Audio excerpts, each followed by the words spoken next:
Bom dia, pessoal.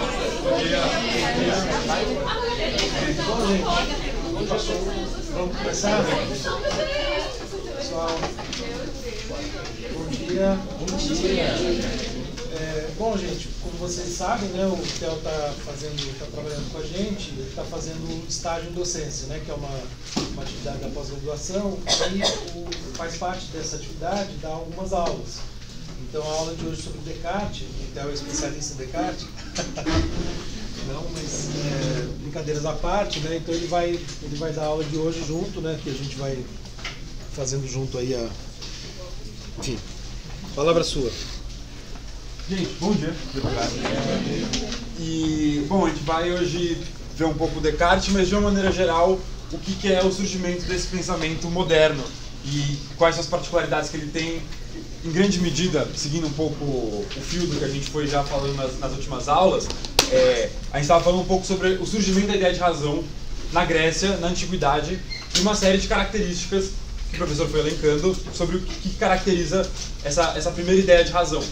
Agora, nessa aula, a gente vai, de algum modo, estudar, enfim, pensar, debater o que significa essa retomada da ideia de razão na modernidade, que aspectos da ideia antiga de razão são retomados, que aspectos se transformam e, enfim. Eu queria começar perguntando se vocês leram o texto e... Acontece. Vida acadêmica é puxada. Mas alguém leu o texto? Comecei. E das pessoas que leram o texto, o que vocês acharam interessante no texto? O que pegou vocês, chamou a atenção, no sentido bem numa primeira leitura, assim, bem por cima?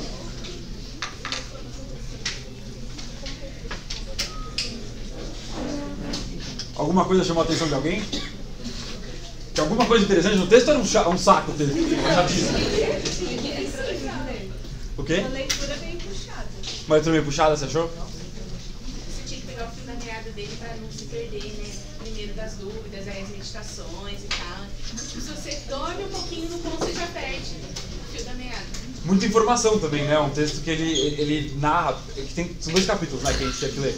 Por exemplo, primeiro ele narra uma transição histórica de uns 3 séculos no mínimo, então quer dizer, muita informação, muito fato, né? Uma das coisas que eu achei mais interessantes lendo esse texto é justamente isso, como ele consegue marcar que tem uma diferença específica nesse pensamento que está surgindo na modernidade, quer dizer, há uma mudança de paradigma em relação ao que era o pensamento medieval, ao mesmo tempo que eu acho que ele aborda isso com muita atenção para o quanto isso é um processo de transição lento, complexo, com idas e vindas, com contradições. Então, quer dizer, não é que de repente um dia Descartes acordou de manhã e falou: inventei o pensamento moderno.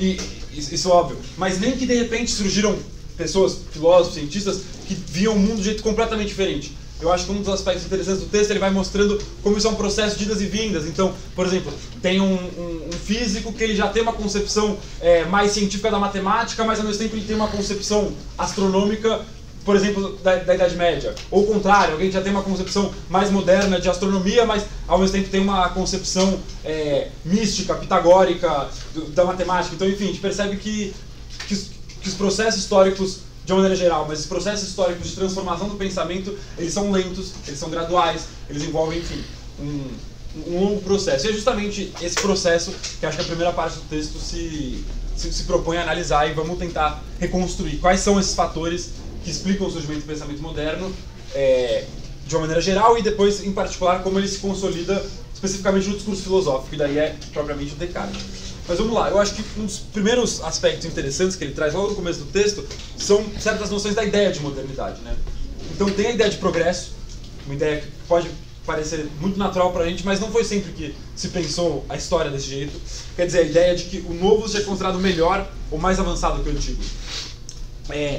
Outro aspecto que ele priva bastante, o Marcondes, é a valorização do indivíduo, ou da subjetividade, né, que ele coloca quase como sinônimos, que seria propriamente o lugar da certeza e da verdade, em detrimento, por exemplo, das tradições, dos valores transmitidos, das instituições. Então, diferente, digamos assim, do pensamento medieval, para quem a autoridade externa era algo muito importante, em grande medida era verdadeiro aquilo que a igreja dizia que era verdadeiro, aquilo que Tomás de Aquino disse que era verdadeiro, na modernidade começa a se valorizar que, no fundo, saber se algo é verdadeiro ou não é verdadeiro, ter certeza ou não sobre algo, duvidar das coisas, é, em última instância, um processo individual. Quer dizer, cada um de nós, com as nossas consciências, com as nossas cucas, como se diz em português, bem claro, temos que parar para pensar o que de fato é verdadeiro, o que não é verdadeiro, o que a gente acredita, o que a gente acredita e do que a gente duvida. Então tem, enfim, essa valorização do indivíduo e em oposição à tradição, em oposição às instituições e às autoridades externas. Nisso, é curioso a gente pensar, um certo, no mínimo, um parênteses, né, mas um pouco um paradoxo dessa ideia de modernidade, porque tem um momento no texto que o Marcondes ele diz: nós, ainda hoje, somos herdeiros desse modo de pensar, quer dizer, somos de algum modo modernos. Não somos medievais, não somos gregos, mas somos modernos. Ao mesmo tempo que ele fala, a gente vive em grande medida hoje a crise desse mundo. E daí é curioso pensar essa ideia de que o novo é sempre melhor, ele está sempre superando o velho, quando a modernidade começa a entrar em crise e os filósofos mais contemporâneos começam a tentar superar a modernidade. Porque a modernidade é justamente essa ideia de que você tem que superar, romper com o passado, com a tradição, para inventar o novo. Então, quando a gente está tentando romper com a tradição da modernidade, com o passado, para, digamos assim, inventar o novo, a gente, no fundo, está sendo moderno. Então, um paradoxo que é um pouco difícil de parar de ser moderno, porque você está tentando romper com o passado e propor o novo, no fundo, está sendo moderno. Então, não dá para ser mais moderno que a modernidade. Mas isso é só um parênteses, enfim. A verdade é que, assim, ele elenca algumas causas, de uma maneira geral, para o surgimento do pensamento moderno. Eu diria que ele coloca essas causas não no mesmo grau de importância. Então, por exemplo, tem causas que ele lista como sendo fundamentais, mas ele não se aprofunda muito. Então, por exemplo, entre muitas aspas, a descoberta do Novo Mundo, quer dizer, a invasão da América pelos europeus. Isso é um fato que acontece que muda completamente a história e a percepção que os seres humanos tinham do que era o mundo, o que era o cosmos, o que era a própria Terra, né, inclusive.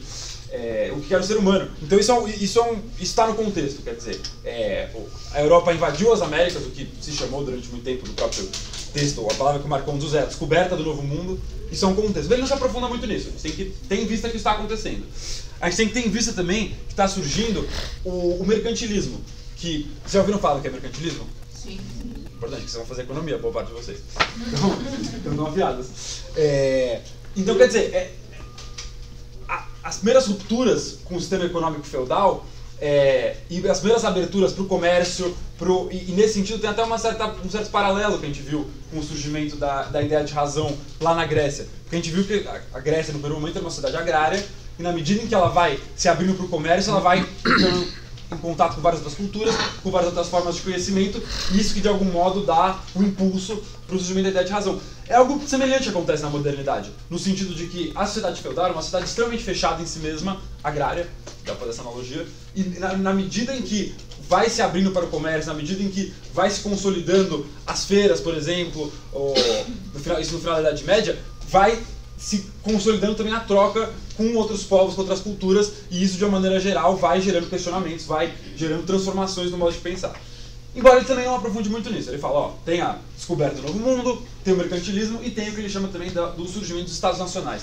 Também em oposição à Idade Média, onde o poder político era algo pulverizado, cada senhor feudal era dono do seu feudo, mas não tinha um poder político centralizado.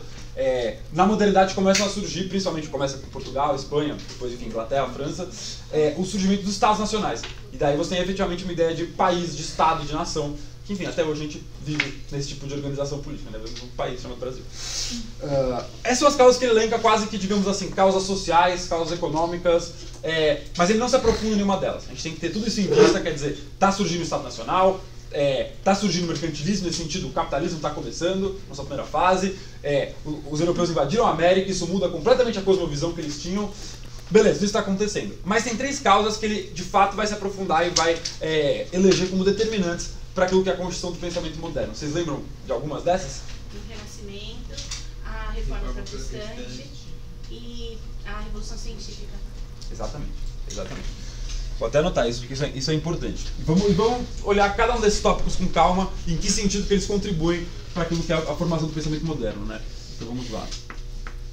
Temos... Então, quando você anota aí, só fazer uma observação, gente, só insistir, acho que é interessante insistir nessa analogia entre o que aconteceu lá atrás com os gregos, né, no chamado surgimento da filosofia. A gente viu que a ideia de surgimento especificamente grega é questionável, porque tem influência das outras culturas e tal, né? Mas as transformações havidas em termos políticos, econômicos, sociais, etc., né, guardam uma série de semelhanças, né, entre os dois períodos. Então, né, o Theo falou, acho que é legal a gente pensar nisso, né, porque a gente está trabalhando aí com certos contrapontos, né? Então, como que algumas histórias, né, e alguns contrapontos, contraposições de tendências, né, seja tendências, digamos, de modo de vida do ser humano, seja de modo de pensar, né, do ser humano, se repetem, claro, né, com uma série de diferenças, né, mas como tendências em confronto, né, digamos assim. Então, é um processo que tem semelhanças. Isso é legal a gente... E particularmente quanto essas situações sociais que promovem o encontro entre diferentes culturas, diferentes compreensões de mundo, geram questionamento. Eu acho que isso é algo fundamental lá e aqui, né? Isso. Vamos lá. Isso que ele fala do Renascimento, mas ele elege particularmente esse tema, o humanismo renascentista. O que vocês lembram que ele caracteriza no texto como importante? Alguma coisa que pegou vocês? Que ele fala de uma série de fatores, né? Realmente, ainda mais essa primeira parte em geral do texto, ela é cheia de fatos, cheia de dados, então, assim, bem solto, bem amplo. O que vocês pegaram dessa parte? O que chamou a atenção de vocês? O que no Renascimento foi importante para fundar o pensamento moderno? Eu acho que ele foca nessa parte do humanismo renascentista, porque é justamente essa ideia de que o homem agora vai ter mais importância, né, dentro da... Enfim, porque está um contexto muito dominado pela Igreja Católica, a importância de Deus e as representações, e aí fala sobre essa questão, né, que começa a buscar outras referências no homem, né, que aí até comento, né, sobre a arte também, começa a manifestar isso na arte, a própria igreja começa a mudar um pouco essa perspectiva do homem, né, o maior foco no ser humano do que no Deus, enfim, na religião. Perfeito. Acho que esse é o traço fundamental e é por isso que ele usa, inclusive, esse nome, né, de humanismo renascentista, não só o Renascimento.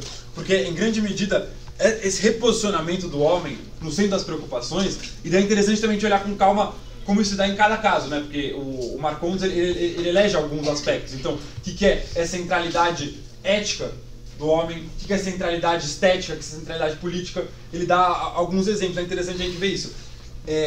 Alguém lembra de mais alguma coisa? E coloca também a dignidade como algo natural do homem, não algo que você busca ou que a partir de certas ações você alcança. Não, ela nasce com o homem, essa dignidade dele. E ela rompe completamente com essa teoria assim, do coletivismo, que era muito medieval, ela separa tudo isso.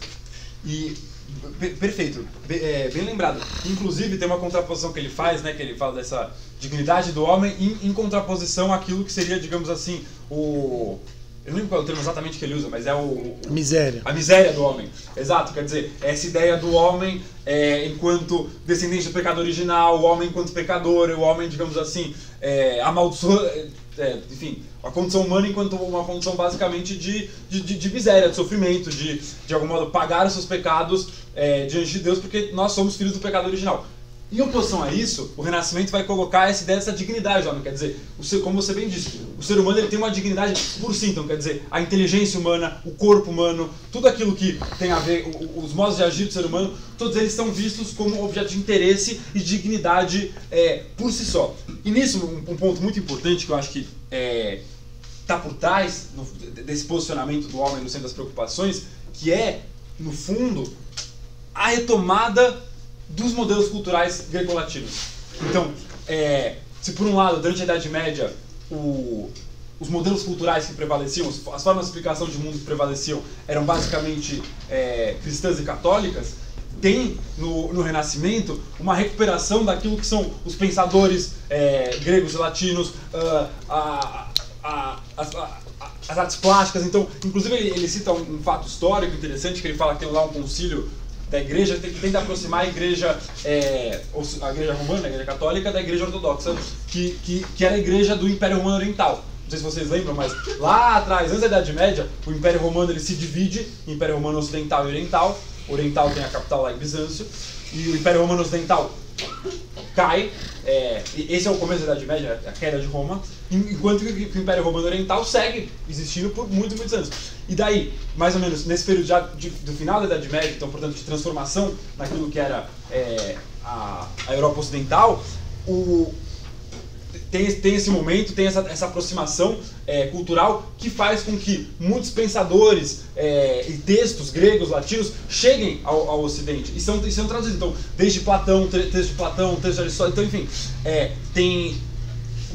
tem toda uma preocupação em retomar aquilo que foi a civilização antiga, que antecedeu a Idade Média, e os modelos culturais dela. Então, no fundo, esse humanismo renascentista, ele é baseado naquilo que, pelo menos o Renascimento leu assim, era na verdade um humanismo grego. Então, para os renascentistas, mas de uma maneira geral a gente pode afirmar isso, os gregos e os romanos eram civilizações bastante humanistas, que tinham, em um certo sentido, diferente do Renascimento, o homem no centro das preocupações. Então, todo esse movimento de posicionar o homem no centro das preocupações tem a ver com retomar aquilo que era valorizado pelos gregos, aquilo que era valorizado pelos antigos. E nisso a gente pode pensar em termos filosóficos, então há uma série de textos que chegam no Ocidente, que são traduzidos no Ocidente e que, de algum modo, transformam o próprio modo de olhar a filosofia. Um deles, que ele cita também lá no texto, é o texto do Diógenes Laércio, que é a vida dos filósofos, que é uma fonte importante, por exemplo, para os pré-socráticos, que a gente estava vendo nas aulas anteriores. Então, esses textos são traduzidos porque, enfim, outros textos estão entrando em circulação e sendo traduzidos. E também aspectos mitológicos que vão ser muito importantes, por exemplo, para as artes plásticas, que é um tema que eles falam bastante, que ele fala bastante no texto. Inclusive porque, até acho que a imagem que a gente tem do Renascimento, de uma maneira geral, tem muito a ver com as artes plásticas, tem a ver com as pinturas renascentistas, que são muito marcantes mesmo. E o que acontece? Você começa a retomar a mitologia grega, latina, e a partir dessa mitologia, você ganha a possibilidade de, pintando, por exemplo, cenas dela, você pintar o ser humano de um modo que seria absolutamente impensável na Idade Média. A saber, por exemplo, a nudez. A saber, por exemplo, essa preocupação, essa valorização estética do corpo humano, ela de algum modo se dá, pelo menos a desculpa que os pintores usam, eles estão pintando os mitos antigos, eles estão pintando os mitos greco-romanos. Isso dá uma espécie de licença para que eles possam explorar, inclusive esteticamente, o corpo humano. E isso é um dos aspectos, né? A centralidade estética, talvez, que a gente possa dizer, do ser humano no Renascimento, tem a ver com essa possibilidade de pintar o ser humano, de pintar o corpo humano e de admirar a sua beleza. Coisa que, por exemplo, você pega as estátuas gregas, elas são normalmente... Elas têm uma atenção, digamos assim, muito grande àquilo que é a beleza do corpo. Inclusive, a grande parte das estátuas gregas são nuas. Então, tem toda uma retomada nas artes plásticas, de uma maneira geral, na escultura, na pintura, daquilo que são os modelos gregos e latinos, o que significa, de algum modo, essa valorização do corpo humano, da beleza do corpo humano. E, enfim, isso é muito marcante. Leonardo da Vinci é um nome aí bastante importante. Bom, então falamos de preocupações éticas, né? Então o ser humano não é mais visto enquanto essa miséria, enquanto aquele que é simplesmente o pecador, alguém que tem que pagar pelos seus pecados. Não, o ser humano é algo em si digno, em si belo, potente, interessante. Aspectos estéticos, então, quer dizer, retomando também esses modelos greco-latinos, a possibilidade de pintar o corpo humano, de esculpir o corpo humano, de algum modo ver uma beleza, uma dignidade nisso. E por fim, tem aspectos também interessantes que ele cita, políticos, né? E eu acho que daí tem um nome que ele fala, vocês pegaram esse nome? Maquiavel. Maquiavel é alguém que, diferente, por exemplo, de Santo Agostinho, ou de modo geral de como se pensou na Idade Média, onde a política estava profundamente ligada à religião, Santo Agostinho tem um livro que chama Cidade de Deus, que de algum modo mostra o quanto a cidade dos homens tem que se construir espelhando a cidade de Deus. Agora Maquiavel está escrevendo a política em termos totalmente humanos e, digamos assim, muito pouco sagrados, porque ele está preocupado em como um governante obtém o poder, como ele mantém o poder. Então, justamente, você rompe com essas ideias religiosas e você começa a pensar a política enquanto uma realidade humana e apenas humana, digamos assim. Bom, acho que de uma maneira geral, é isso que ele diz sobre o humanismo renascentista, né? O que importa aí é essa valorização do humano, do ponto de vista ético, que tem a ver com essa transformação no modo de olhar para o ser humano, enquanto algo em si digno, em si válido, em si interessante, estético e político. Algo que eu faria, só um pequeno parênteses, que é interessante talvez tirar meu casaco porque eu tô um pouco de calor. Mas que é o fato, essa retomada, né, desses modelos culturais. Porque, por exemplo, quando na aula passada o professor falou várias vezes, olha, é muito questionável essa ideia de que a filosofia nasceu na Grécia, porque na verdade ela tem origem em vários conhecimentos que vêm de antes da Grécia. Por que então por que a gente deu essa aula falando que começou na Grécia? Por que de algum modo os gregos nos importam? E daí a gente começa a perceber, de algum modo, como se dá essa longa cadeia de transmissão daquilo que são modelos de conhecimento, modelos de produção artística, modelos políticos. E de algum modo, por que os gregos não são tão importantes? Porque eles foram importantes para aqueles que são importantes para a gente. Quer dizer, o fato de que os gregos foram retomados pelos romanos, que os gregos e romanos foram retomados pelo Renascimento, faz com que de algum modo eles sejam importantes para nós. Então, essa ideia um pouco de que, sim, talvez não seja uma verdade absoluta que a filosofia começou na Grécia ou que a civilização ocidental começou na Grécia, mas na medida em que essa foi a história que foi sendo contada, esses foram os modelos que estão sendo retomados. Então, veja, os renascentistas não estão retomando modelos egípcios. Eles não estão, seja modelos de beleza, seja modelos de conhecimento, seja modelos políticos. Não, eles estão retomando esses modelos gregos. Como os próprios romanos já retomaram. E como isso também vai sendo retomado. Então, enfim, isso é só um parênteses quando a gente fala, estamos contando uma historinha específica, que é a história do Ocidente, a história da filosofia. O que constrói essa história? Não é algum historiador do século XX simplesmente falar, vou dizer que começou na Grécia e que depois... Não, quer dizer, essa história ela vai sendo escrita por aqueles que vão fazendo ela. Então, quer dizer, quem estava se propondo a conhecer no século XV, digamos assim, fundando a ideia de modernidade, está, em grande medida, retomando esses modelos de conhecimento gregos, ou modelos de beleza gregos. Então, é assim que se constrói essa história, ainda que ela seja parcial e cheia de apagamentos e exclusões. Por que os renascentistas voltaram, então, ao modelo grego e não a qualquer outro modelo? Porque, assim, beleza que eles eram seres romanos, né? Mas eles não tinham acesso a outros modelos egípcios? Eu acho que, em parte... Eu não sei o quanto eles tinham acesso, mas com certeza interessou a eles retomar esses modelos. Por quê? De algum modo porque estava em crise o modo de pensar medieval, o modo de pensar religioso, baseado na autoridade, baseado nas instituições. E como eles queriam de algum modo valorizar aquilo que era o ser humano, o indivíduo, eles encontraram nos gregos modelos que valorizavam, que colocavam o ser humano no centro das coisas. Então eu diria que eles elegeram de algum modo os gregos como modelo. Eu não sei exatamente que modelos eles tinham disponíveis ali, quais eles não tinham. Mas, de todo modo, não era o único.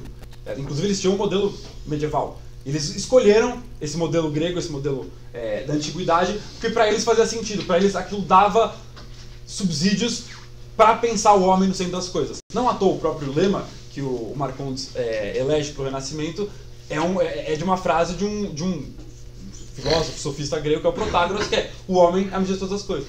Então eu diria que é pelo humanismo da própria cultura grega, que interessou aos renascentistas que estavam querendo colocar o ser humano no centro das preocupações, e para isso, de algum modo, recorreram a esse repertório de filósofos, de mitos, enfim, de obras plásticas também. Enfim. Mas foi uma ótima pergunta, né? Assim, é de fato uma boa questão. Por que, né, se isso tem uma importância tão grande para reforçar esse mito, digamos assim, da importância grega na cultura ocidental, né? Por que os renascentistas foram buscar ali, né? Acho que é uma coisa até para, enfim, a gente talvez pensar, investigar um pouco mais e depois voltar a esse assunto, né? Em que medida isso não servia como um contraponto até a, enfim, culturas com as quais eles estavam se confrontando na época, né? Os árabes, por exemplo, que tinham invadido a Península Ibérica. Quer dizer, pode ter uma série de questões interessantes aí. É uma boa pergunta mesmo. Perfeito.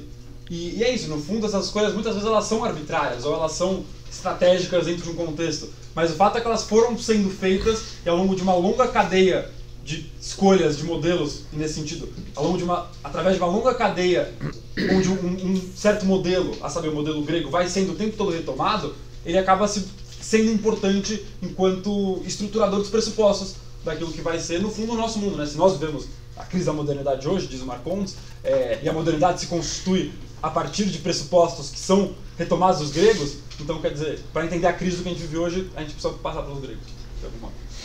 Só mais uma observação, então, é a questão do Protágoras, né, da frase, o homem é a medida de todas as coisas. Na última aula, salvo engano, né, alguém perguntou dos sofistas, né, colocou um pouco em questão, né, essa figura dos sofistas, né, por que eles questionavam a filosofia dos pré-socráticos, etc. E eu comentei, bom, quando a gente fala de sofistas, a gente está falando de um monte de gente, né, de diferentes indivíduos da época que tinham pensamentos diferentes, né, e que não necessariamente eram apenas aquilo. Mas tem um elemento aí de, como acho que também a gente falou na última aula, de ceticismo, de relativismo, né, que é interessante que essa frase do Protágoras, em alguma medida, por um lado, ela dá para pensar o humanismo, mas também um certo relativismo, né? Porque tudo se mede a partir do homem, então não há propriamente uma verdade objetiva fora do homem, né? O homem se torna uma referência. E havia uma tensão, né, no pensamento grego. Os sofistas eles foram combatidos por Platão e Aristóteles justamente por terem esse elemento relativista e individualista que agora é retomado, né? Então tem um componente aí que lá apareceu, mas que não foi tão explorado, digamos assim, né? Quer dizer, a filosofia grega não valorizou tanto os sofistas, pelo contrário, Platão e Aristóteles combatiam eles, né? E justamente um sofista aparece aqui com uma importância grande, né? E um aspecto interessante também, e tem a ver também até com, vamos dizer, em algum lugar a arbitrariedade de como se elege esses modelos. Eu nem sabia essa informação, eu li no texto, eu achei muito interessante, que fala, há uma retomada muito forte de Platão, mas quase um Platão poeta. Fala, né, o Platão estilista da língua grega, o Platão que é colocado lado a lado do Protágoras, o que a gente já visto, né, nas aulas anteriores, o Platão expulsou os poetas da República. Então você vê que também às vezes as pessoas elas interpretam do jeito que elas querem as coisas, né? Então, de repente sim, Platão volta, Platão é um modelo, mas não o Platão filósofo, defensor da verdade, que expulsou os poetas da República, que discutia com os sofistas, que tinha os sofistas como seus inimigos. Não, é um Platão poeta colocado lado a lado dos sofistas. Então, quer dizer, as pessoas vão inventando narrativa um pouco também, né? Mas essas narrativas, enfim, nos constituem. Pois bem, próximo ponto, que também é importante, e que vocês falaram, reforma protestante. O que vocês lembram disso? O que chamou a atenção? Em que sentido a reforma protestante ela é importante para a constituição do pensamento moderno? Porque ela quebra com a tradição cristã que está enraizada desde Uma crise da fé também. Um ponto muito importante. Quem falou que ele quebra com a tradição cristã? Então, nisso é uma distinção importante, que é cristão são todos aqueles que acreditam em Cristo, que seguem Cristo. A reforma protestante, ela não está questionando a fé cristã, ela está questionando as instituições católicas. Não à toa, o protestantismo é uma forma de cristianismo, que vai dar, inclusive, enfim, também num longo caminho, naquilo que a gente chama de evangélico. Os evangélicos são, de algum modo, pessoas que seguem, de um jeito ou de outro, um caminho que a igreja se bifurca aí, né, entre católico e protestante. Os evangélicos são uma vertente protestante, em última instância, então, que segue isso aqui. Então, quer dizer, a reforma protestante ela não está exatamente colocando em questão a fé cristã, ela está colocando em questão o modo de relação com a fé, o modo de relação com, enfim, as instituições, mas de uma maneira geral com a religião.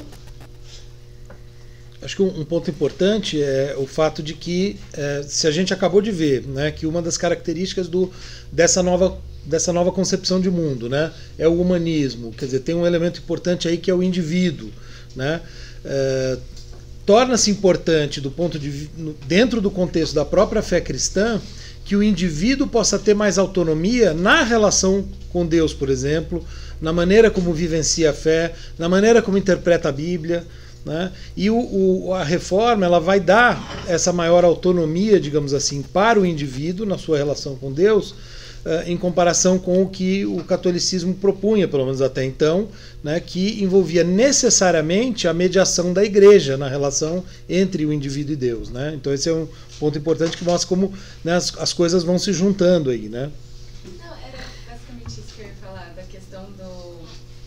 Não foi uma quebra com a fé, porque já tinha outras questões de embate, como por exemplo a da Igreja Ortodoxa com a Igreja Romana, que já tinha a questão dos dois papas e era um conflito, mas não mudava a ordem da fé. A Reforma Protestante não mudou também, ela só foi colocando outros eixos em questões. A partir do momento que Lutero traduz a igreja e fala que... a igreja não, traduz a Bíblia e fala que todo mundo pode ter acesso direto a ela, que na época era tido como, a palavra de Deus era tida como uma fonte de conhecimento, e aquele conhecimento é simplesmente acessível para todo mundo que é letrado, ele quebra com essa ordem de ter conhecimento do monopólio dele. E a partir do momento que eles colocam outros eixos em questões dentro da religião, porque teve também a quebra do que a gente falou, a da miséria do ser humano e tudo mais, eles quebram também com o fato do pecado em você ter lucro, do pecado em você ter comércio, esse tipo de coisa. Eles eram marginalizados pela fé e aí simplesmente vem uma outra religião que tem o mesmo Deus, tem a mesma Bíblia, o mesmo tudo, mas fala que você pode prosperar nisso. É um conflito mais fora da fé religiosa do que dentro dela. Você falou muitos pontos muito importantes. Eu acho que é importante fixar algumas coisas para a gente caracterizar de uma maneira geral. O que propôs a reforma protestante? Ela era uma crítica à autoridade institucional da igreja. Isso passa, como você chamou a atenção muito bem, por uma questão do texto. Porque, em grande medida, no catolicismo, sua relação com Deus passa pela instituição, em grande medida, passa por uma autoridade religiosa. No caso, a Bíblia era escrita em latim. E pouquíssimas pessoas sabiam latim. Quem sabia latim era quem estudava para ser padre, para ser frei, para ser cardeal, essas coisas. E essas pessoas de algum modo transmitiam conhecimento. Então elas liam os livros sagrados em latim, que as pessoas não tinham acesso, e diziam para as pessoas, a doutrina é essa. Quando Lutero vai lá e decide traduzir a Bíblia para vulgar, para a língua que as pessoas falavam, no caso para o alemão, ele está dizendo, a relação que vocês vão ter com o texto, elas não precisam passar pela figura de um sacerdote, de uma autoridade. Vocês se relacionam diretamente com o texto. O que, em última instância, paralelo a vocês se relacionam diretamente com a fé. Então, se por um lado a gente tem uma crítica à autoridade institucional da igreja, a gente tem a valorização da interpretação das escrituras pelo indivíduo. Por que isso? Porque, em grande medida, tem uma ênfase na fé como experiência individual. E isso é algo interessante, que não é exatamente o tema dessa aula, mas é o tema curso do nosso curso, e o professor vai puxar isso mais pra frente, que no fundo isso está retomando toda uma certa outra tradição que a gente pode dizer que vem de algum modo de Agostinho, que é alguém... A gente já falou um pouco sobre essa contraposição, né? Entre os diferentes filósofos cristãos da Idade Média. Agostinho é alguém que valoriza o acesso a Deus pela fé, pelo amor, pelo sentimento, pela angústia. Então é algo que não está exatamente no campo daquilo que Tomás de Aquino e a escolástica fazem, que é uma tentativa de explicar racionalmente a fé. Então, de algum modo, o Lutero, ele tá dizendo, olha, a fé e o acesso a Deus é algo que se dá na consciência de cada um, na experiência pessoal de cada um. É isso que, no fundo, é crucial. Não é se você vai comprar a indulgência do Papa para a igreja ter dinheiro para pagar os seus exércitos, para manter as propriedades. Isso não vai te mandar para o céu. Agora, você tem que ter fé. Isso é uma coisa que está numa relação, digamos assim, sentimental, afetiva, de crença individual, própria. Então, na medida que a fé é uma experiência individual, e na medida que, pela fé ser uma experiência individual, o que importa no protestantismo é a interpretação que o indivíduo faz das escrituras, é por esses motivos que se critica a autoridade institucional e, de algum modo, essa mediação que a instituição igreja fazia entre o fiel e Deus. A relação agora é uma relação mais direta, do fiel e Deus, que no fundo é uma relação direta do fiel com o texto. E tudo isso se baseia nessa concepção de que a fé é uma experiência individual e que ela é a experiência fundamental do cristianismo. Não explicar racionalmente Deus, não provar que Deus existe e não simplesmente obedecer à autoridade da igreja que falou A mais B mais C. Não, é uma experiência de fé individual, pessoal, e ela que de fato importa no cristianismo, essa relação de fé direta com Deus. Mas a religião dos romanos não foi uma coisa mais política do que religiosa mesmo? Tipo, assim... Religião dos romanos, você quer dizer... O catolicismo romano, né? Constantino não foi uma criação que a própria Roma estava perdendo poder, e uma das formas de conseguir esse poder foi através da religiosidade, Acho que a fundação da igreja, como um todo, a base dela é mais política do que... mais política. Acho que é isso que ele... Eu acho em grande medida... Não, é que eu acho interessante, não sei se eu entendi bem a pergunta dele, seria mais no seguinte sentido, né? A instituição igreja, por conta dessa origem do Império Romano, né? No momento em que o Império Romano assume o cristianismo para si como uma forma de manter o poder, estaria desde o princípio, então, a instituição marcada por essa busca de poder. e isso teria se mantido, né? Que é um dos pontos que Lutero critica na Igreja Católica, é o excesso de poder, né? Tem uma ocasião em que ele vai a Roma e ele volta impressionado com o fato de ter tanta suntuosidade, tanta valorização de coisas em última instância mundanas, né? Então tem uma coisa de resgatar o cristianismo primitivo, anterior ao momento em que ele foi assumido pelo Império Romano. Quer dizer, o cristianismo lá dos apóstolos, né, dos que escreveram a Bíblia, de Paulo, e assim por diante, né? Então é um pouco essa ideia. Lutero ele se baseia muito em Paulo, né, como uma experiência de fé muito singular, tem uma ideia de retomar uma simplicidade, né, uma coisa mais espiritual, etc. E é interessante que o Danilo, muito rapidamente, né, ele fala, olha, mas já antes dessa reforma houve muitas brigas internas, como a colega até mencionou, né, a própria cisão entre o Ocidente e o Oriente e outras brigas internas à própria Igreja Católica, né? E ele fala, mesmo Cristo, em certo sentido, era alguém que estava fazendo uma reforma na religião judaica, né? Quer dizer, ele era judeu, ele estava fazendo uma crítica interna a aspectos que talvez tivessem alguma semelhança, né? Quer dizer, ele apontava uma decadência, né, dos sacerdotes, dos fariseus, né? Enfim, então haveria um paralelo também com isso, né? Embora eu acho muito importante marcar que não dá para dizer que é só isso, no sentido de que, do ponto de vista de Lutero, a crítica que ele está fazendo é essa. Em grande medida, a instituição da Igreja Católica se tornou uma instituição de poder. Se tornou uma instituição que está preocupada com manter o poder, com conquistar poder e de algum modo, se distanciou daquilo de ser um caminho autêntico da fé. Agora, do ponto de vista de um católico, não é só isso. Há transformações importantes naquilo que se interpreta como sendo a fé cristã, o modo de procedimento cristão, e nesse não dá para dizer a Igreja Católica era simplesmente uma instituição política gananciosa e era isso. Quer dizer, do ponto de vista do Lutero era isso. O problema é esse. O problema é que a Igreja Católica se tornou uma instituição mundana, se tornou uma instituição de poder, corrupta, corrompida. Mas tem aspectos efetivamente doutrinários diferentes. Então tem uma reinterpretação do que significa a fé cristã, que de algum modo não dá para caracterizar o catolicismo simplesmente como, e a Igreja Católica como uma instituição só política. Acho que eles são uma instituição religiosa que tem aspectos e premissas doutrinárias diferentes daquilo que é o protestantismo. Então são interpretações também diferentes daquilo que é a fé. É importante dizer, para não dizer que, enfim, a Igreja Católica é só... o catolicismo é basicamente uma instituição política, né? Uma instituição religiosa. E só complementando em cima disso, e também a gente poderia dizer o seguinte, né? O luteranismo vai vigorar porque muitos príncipes, muitos reis, né, de estados, ou enfim, principados alemães da época, se interessaram em assumir também essa religião para se contrapor a poderes que estavam ligados à Igreja Católica. Então também houve um interesse político em bancar, digamos assim, essa nova religião, né? Quer dizer, então você sempre tem uma mistura aí, né, da questão política com a questão... Acho que tinha alguém lá no fundo, né, depois... Não querendo colocar o boi na frente da carroça, mas como que essa parte da reforma protestante vai se relacionar com Descartes? Porque essa questão de fé incondicional e tudo mais, só que a fé do Descartes não é uma fé incondicional, porque ele tenta procurar fé na razão. E aí eu não entendi essa parte do texto, inclusive, de como a reforma vai ser importante para o Descartes, que é o moderno, né?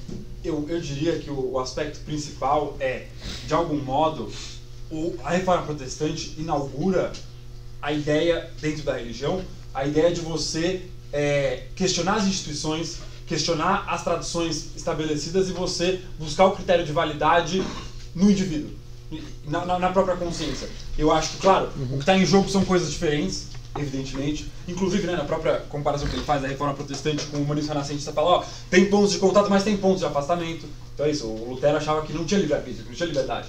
Então, isso é muito diferente do renascentismo, que valorizava muito o livre-arbítrio, a liberdade humana. Então, enfim, não é a mesma coisa, mas acho que tem uma atitude de, o poder da tradição, o poder da autoridade, que em tese detém a palavra da tradição, não é o que mais importa. O que mais importa é o indivíduo questionar, se assegurar por si mesmo. Então, enfim, eu acho que tem essa valorização do indivíduo em detrimento das instituições da tradição, enquanto critério, no caso do Descartes, enquanto critério de conhecimento, no caso do Lutero, enquanto critério de fé mesmo. Faz sentido?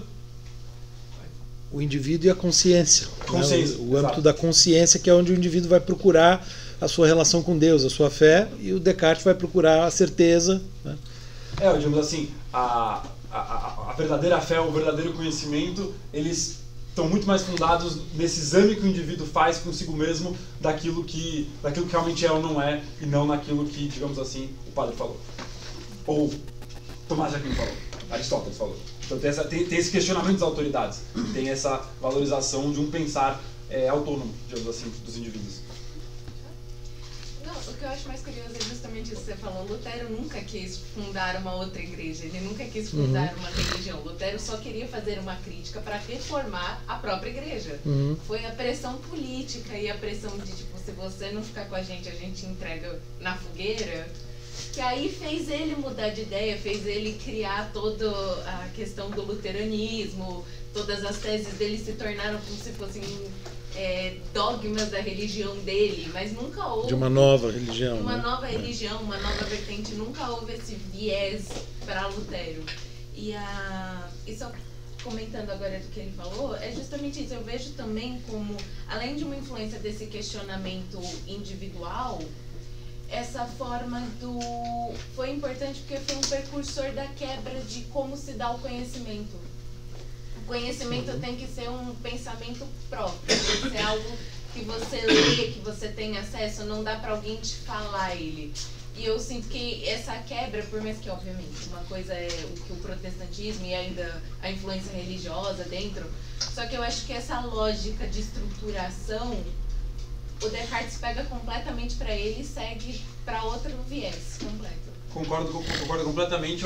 Eu acho que é bem por aí. É ir percebendo de que são coisas diferentes. No caso do conhecimento, no caso a fé, mas eles estão fundados numa consciência individual que digamos assim, autonomamente avalia e enfim, pensa com a própria cabeça. Isso vai dar, no fundo, não é exatamente o assunto dessa aula, mas em algo que talvez seja o acabamento maior dessa ideia, que é a ideia de autonomia no Kant, né? A ideia de esclarecimento, que é justamente a ideia de que a razão visa com que você pense por si próprio, e não nesse sentido sendo tutoriado por alguém. Não é porque alguém te falou, porque o professor falou, porque o padre falou, porque o rei falou, porque o Aristóteles falou. Tipo, isso, a razão, no fundo, visa com que você possa examinar, cada um dos indivíduos possa examinar com a sua própria consciência o que ele acha, por exemplo, sobre a fé ou sobre o conhecimento.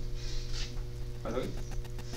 Só para um outro ponto que é importante ressaltar, já que a gente vai depois ver Agostinho e tal, né, que esse contraponto vai ser importante, como que Agostinho adquire uma importância grande, meio que contraposto à escolástica, né, quer dizer, então Lutero vai buscar inspiração em Agostinho, aliás ele foi formado na ordem agostiniana, né, quer dizer, então ele já tinha um viés por aí, e ele resgata a importância de Agostinho contra aquela racionalidade extrema, talvez, da escolástica, de São Tomás, etc. Né?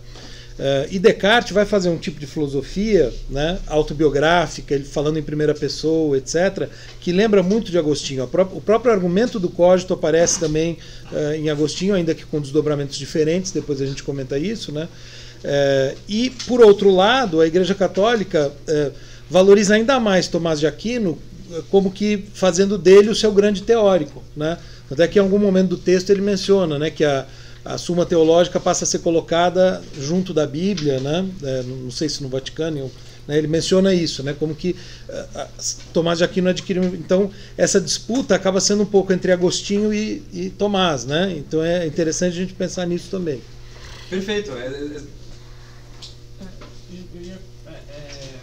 Não sobre esse ponto, mas sobre os outros pontos que a gente estava comentando, eu acho que é interessante mencionar a análise que a Silvia Federici faz sobre esse período, em Caliban e a Bruxa, que ela coloca como que, tipo, ao mesmo tempo que a emancipação do indivíduo e a valorização da razão é um período que, às vezes, ele é visto como se fosse uma libertação, assim, por conta do individualismo, justamente, por conta que os indivíduos podem buscar por eles mesmos, mas ao mesmo tempo uma formalização de violências já existentes. Então, por exemplo, quando surge o protestantismo, às vezes ele é colocado em contraposição com a Inquisição. Só que a Alemanha luterana, a Escócia calvinista, a Inquisição espanhola, são processos que eles pegavam o protestantismo e usavam essa abordagem para formalizar a violência contra as mulheres, por exemplo. O Descartes, por exemplo, ele, quando ele coloca a ideia de separação do corpo e mente e da racionalização, ele atrela a irracionalidade muito às ideias medievais que eram comuns entre as agrupações de mulheres, do mundo ter um conhecimento, do conhecimento estar na natureza, que às vezes era ligada à ideia de magia, e isso faz com que haja tipo, um atrelamento entre a irracionalidade e a feminilidade. Há inclusive o período em que acontece o fechamento dos conventos, não tem mais os conventos, começa a se formar a família como uma instituição mais privada, não tem mais, porque durante a Idade Média, justamente por conta da forma de trabalho, as mulheres elas se agrupavam para tecer, por exemplo, nos trabalhos artesanais, não tem mais esses agrupamentos, e daí acontece justamente um momento em que a feminilidade é colocada mais como inferior, não que já não fosse, mas é uma formalização dessa violência. Perfeito, Laura, perfeito. E é interessante porque isso mostra, de algum modo, algo que eu e o Fernando tentou chamar um pouco a atenção quando a gente estava falando lá dos gregos, certas ambiguidades da ideia de razão, né? O quanto, em grande medida, por um lado ela significa uma dimensão de emancipação, de libertação, por outro lado, o quanto muitas vezes ela acaba sendo... Daí são diferentes leituras, né? Ou instrumentalizada por mal, digamos assim, para a perpetuação de violências, de exclusões, ou o quanto, uma hipótese, é realmente uma pergunta, não é algo que tem uma resposta fácil. Talvez na própria ideia de razão tenha uma dimensão de controle da realidade, de, em última instância, dominação também da realidade. Então, enfim, em um caso ou em outro, seja algo que está na própria ideia da razão, seja simplesmente uma instrumentalização equivocada que fazem da razão, muitas vezes a razão foi utilizada para tudo menos para emancipação, muito mais para dominação, para o controle, para... Enfim, então acho que tem totalmente a ver. Do mesmo motivo que a reforma protestante foi muito utilizada por homens na época para perseguir a sabedoria feminina, partes da reforma protestante foram utilizadas para promover a sabedoria feminina. No início do feminismo, principalmente na Convenção de Seneca Paulus, a grande maioria das feministas eram da religião Quaker, que era um desdobramento protestante que falava que todos tinham uma luz interior de Deus, independente de gênero. E nisso, até hoje, certas igrejas protestantes, como anglicanas, luteranas e metodistas, hoje eles ordenam mulheres, como reverendas, como bispas e tudo mais. Coisa que o Papa Leo já disse que aparentemente não vai ser no mandato dele que vai acontecer na Igreja Católica, né? Então, isso mostra a ambiguidade, como a gente estava falando, né? Quer dizer, a cada passo, a cada suposto avanço, né, do conhecimento, da razão, sei lá, o progresso, essa ideia de progresso e tal, você tem um elemento que a gente poderia considerar emancipatório, né, ou positivo, e você tem uma contrapartida negativa. Quer dizer, então, né, você chama atenção por um aspecto que seria um reforço da dominação envolvido na reforma, ele acaba de chamar a atenção para um aspecto que seria emancipatório, inclusive para as mulheres. Então, é interessante como essa ambiguidade, né, está sempre presente.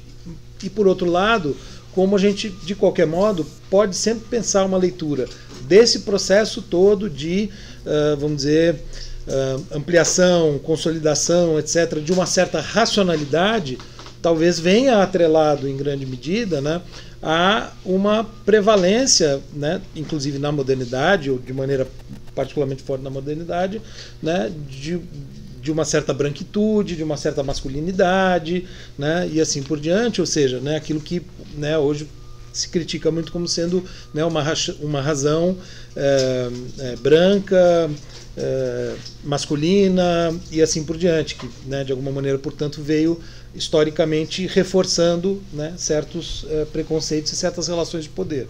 Mas enfim, acho que, né, é interessante a gente ver todos esses aspectos, né? E fica a pergunta, mas enquanto pergunta mesmo, não só enquanto uma provocação retórica, que é, será que essa dimensão... Ela, Catarina, meu nome é Catarina. Tá, desculpa. Tá. Um ponto que fica com uma pergunta, talvez uma pergunta difícil de responder, mas será que essa dimensão de emancipação está na própria razão ou ela é como a gente usa a razão? Será que essa dimensão de dominação está na própria razão ou é como a gente usa a razão? Aí fica um pouco essa ideia. Será que a razão é só uma ferramenta que a gente pode usar para o bem ou para o mal? Ou será que a razão tem pressupostos normativos nela mesma? E eu acho que é uma pergunta complexa. De qualquer tipo, é A ou é B. Quando a gente para para pensar, é um pouco mais difícil do que parece responder isso. Pois bem, basicamente acho que sobre a reforma protestante é isso. Eu grifaria isso que o professor disse também, quando ele estava dizendo em que medida, porque isso é um tema importante do nosso curso, né? Contraposição entre razão e fé e a relação entre as duas, né? Em que medida a reforma protestante é uma retomada de Agostinho e, portanto, de uma certa relação com a fé que passa menos pela ideia de razão ou de explicação racional da fé e mais ligado à fé enquanto uma experiência individual, irredutível a qualquer, enfim, explicação racionalista. E por outro lado, como essa reação gera uma outra reação e daí, com mais força ainda, a Igreja Católica vai eleger Tomás de Aquino como o portador da sua verdade e enfim, Tomás de Aquino sendo representante dessa vertente mais racionalista dentro da religião que tenta explicar racionalmente Deus e a fé. Pois bem, vamos agora para uma complexa de perceber em todas as dimensões, porque eu acho que ela talvez seja Pode ser por isso que Aristóteles caiu grande parte em desuso, porque ele era mais usado fortemente para explicar a fé, e aí para ter uma oposição maior teve essa quebra, porque pensando mais para frente na própria Revolução Científica, apesar da física dele ser a principal, querendo ou não, os outros filósofos que tanto o humanismo retomava também tinham a mesma crença que Aristóteles na física. Então, assim, mas alguns foram retomados e Aristóteles principalmente caiu em desuso. Pode-se dizer que foi em oposição a Tomás de Aquino? Então, o Danilo chega a falar isso muito rapidamente, né? Que teria havido uma certa injustiça com Aristóteles, né, nesse sentido. Porque Aristóteles ficou muito associado à escolástica, muito associado a Tomás, então muitos foram resgatar Platão e deixaram Aristóteles em segundo plano, né? Então é como se fosse assim, teve uma onda platônica no primeiro momento com Agostinho, aí vem uma onda aristotélica, né? E agora uma onda platônica contra essa onda aristotélica, né? Então, e isso teria sido em alguma medida talvez injusto com Aristóteles, que depois vai ser de novo valorizado. Mas o modelo de ciência moderno ele se contrapõe ao modelo aristotélico de ciência, né? Então também tem algumas, sendo que Platão ainda não tinha propriamente um modelo de ciência física como tinha Aristóteles. Então a física moderna se contrapõe à física aristotélica, né? Mas a valorização da observação é uma coisa que caracteriza ambos, né? Então eu acho que esse é um dos pontos em que o texto ele é muito interessante. Aquilo que eu comentei, a primeira coisa que eu achei interessante do texto é que ele consegue ser muito realista o quão complexo é uma transição de um modo de pensar para o outro, o quanto ele é cheio de contradições, de ambiguidades. E a figura do Aristóteles é uma, porque ele diz nitidamente, olha, o fato do Aristóteles ter sido retomado no final da Idade Média, e nesse sentido, por um lado, uma série de desenvolvimentos da lógica, mas também, por outro, uma valorização dessa ideia de observação, de experiência, que é muito maior em Aristóteles que em Platão. Isso, assim, isso não é a interpretação que um ou outro, isso está lá nos próprios textos dele. Isso foi fundamental para o desenvolvimento daquilo que veio a ser a Revolução Científica. Quer dizer, precisamos da lógica aristotélica e do tipo de postura de conhecimento em relação ao mundo que veio do Aristóteles, de observação, Agora, qual é a questão? Se por um lado todo esse aparato lógico e esse comportamento de conhecimento em relação ao mundo vai ser fundamental para a ciência moderna, a ciência moderna ela vai nascer se contrapondo a todas as teses físicas do Aristóteles. Então, na medida em que as teses que Aristóteles tinha sobre cosmologia, sobre física, sobre como começou o mundo, sobre como funcionava o mundo, como se comportavam os astros, essas teses vão ser as teses que a ciência moderna vão combater. Vão combater por quê? Porque eram as teses, basicamente, tomadas como verdadeiras pela tradição, de um modo inquestionável, por muitos e muitos séculos. Então, o Aristóteles tem um papel ambíguo aqui, porque, por um lado, enquanto comportamento científico e enquanto lógica, ele vai ser fundamental para o desenvolvimento da ciência. Agora, as concepções que Aristóteles tinha sobre física, sobre astronomia, vão ser justamente as concepções que vão ser combatidas. E eu acho que nesse ponto ele é particularmente feliz em reconhecer esse tipo de complexidade. Quer dizer, é assim que se transformam os modos de pensar, não é da noite para o dia, inclusive com autores como Aristóteles, que tem papéis ambíguos. Quer dizer, por um lado ele vai ser aquele que vai ser combatido nas suas teses físicas, mas ele é aquele que vai ser, de algum modo, reivindicado enquanto um comportamento de conhecimento em relação ao mundo. Pois bem, vamos enumerar alguns traços fundamentais, vamos desmembrar isso aqui. Revolução Científica. O que foi isso? O que aconteceu? qual a importância disso para o desenvolvimento do pensamento moderno? Pode ir por partes, né? Não precisa ser tipo assim, responder tudo de uma vez. É um traço importante, alguma coisa que vocês lembraram. O discurso do método? O discurso do método. O discurso do método já é um texto de Descartes que, de algum modo, após a revolução científica, ele está tentando repensar os fundamentos da ciência e, nesse sentido, da filosofia. Eu diria que ele estaria num lugar mais de uma elaboração filosófica daquilo que foi a revolução científica. Inclusive, cronologicamente, né? Ele já está lá no século XVII, enfim, ele um pouco está diante de tudo isso. Ele viu acontecer toda essa revolução nesse modo de fazer ciência e ele está tentando explicar isso filosoficamente. Mas um pouco antes disso. Foram muitas questões, mas assim, eu acho que a gente pode colocar como sendo esse movimento, né, que acontece ali de reivindicação da realidade pela ciência e, né, como você comentou, né, essa quebra desse dogma, daquilo que já estava estabelecido ali, que era defendido pela igreja como uma coisa certa, e, enfim. Então, que, por exemplo, a questão lá do sistema heliocêntrico, do Copérnico, do Galileu, né? Então, acho que todo esse movimento de olhar para a natureza, né? Como você comentou, a questão do Aristóteles, né? Essa investigação, mas reformular essas teses e, enfim, questionar e colocar e falar, olha, isso aqui é assim e foi provado matematicamente XYZ. Perfeito. Diga. Não, era só colocar também que teve, principalmente da Revolução Científica, na minha visão, eles quebram muito com a visão grega de que os gregos tinham a natureza como um deus, uma deusa. Então era algo imutável deles não poderem alterar ela. E a Revolução Científica vem justamente ao contrário, falando, não, o ser humano tem controle sobre a natureza, ele é capaz de controlá-la. Ela não é algo que a gente está sob influência dela, é o contrário. E aí eu acho que é a principal quebra da Revolução Científica com o pensamento antigo. Perfeitas colocações. Vou desmembrar um pouco elas, porque acho que tem muitos elementos aí importantes.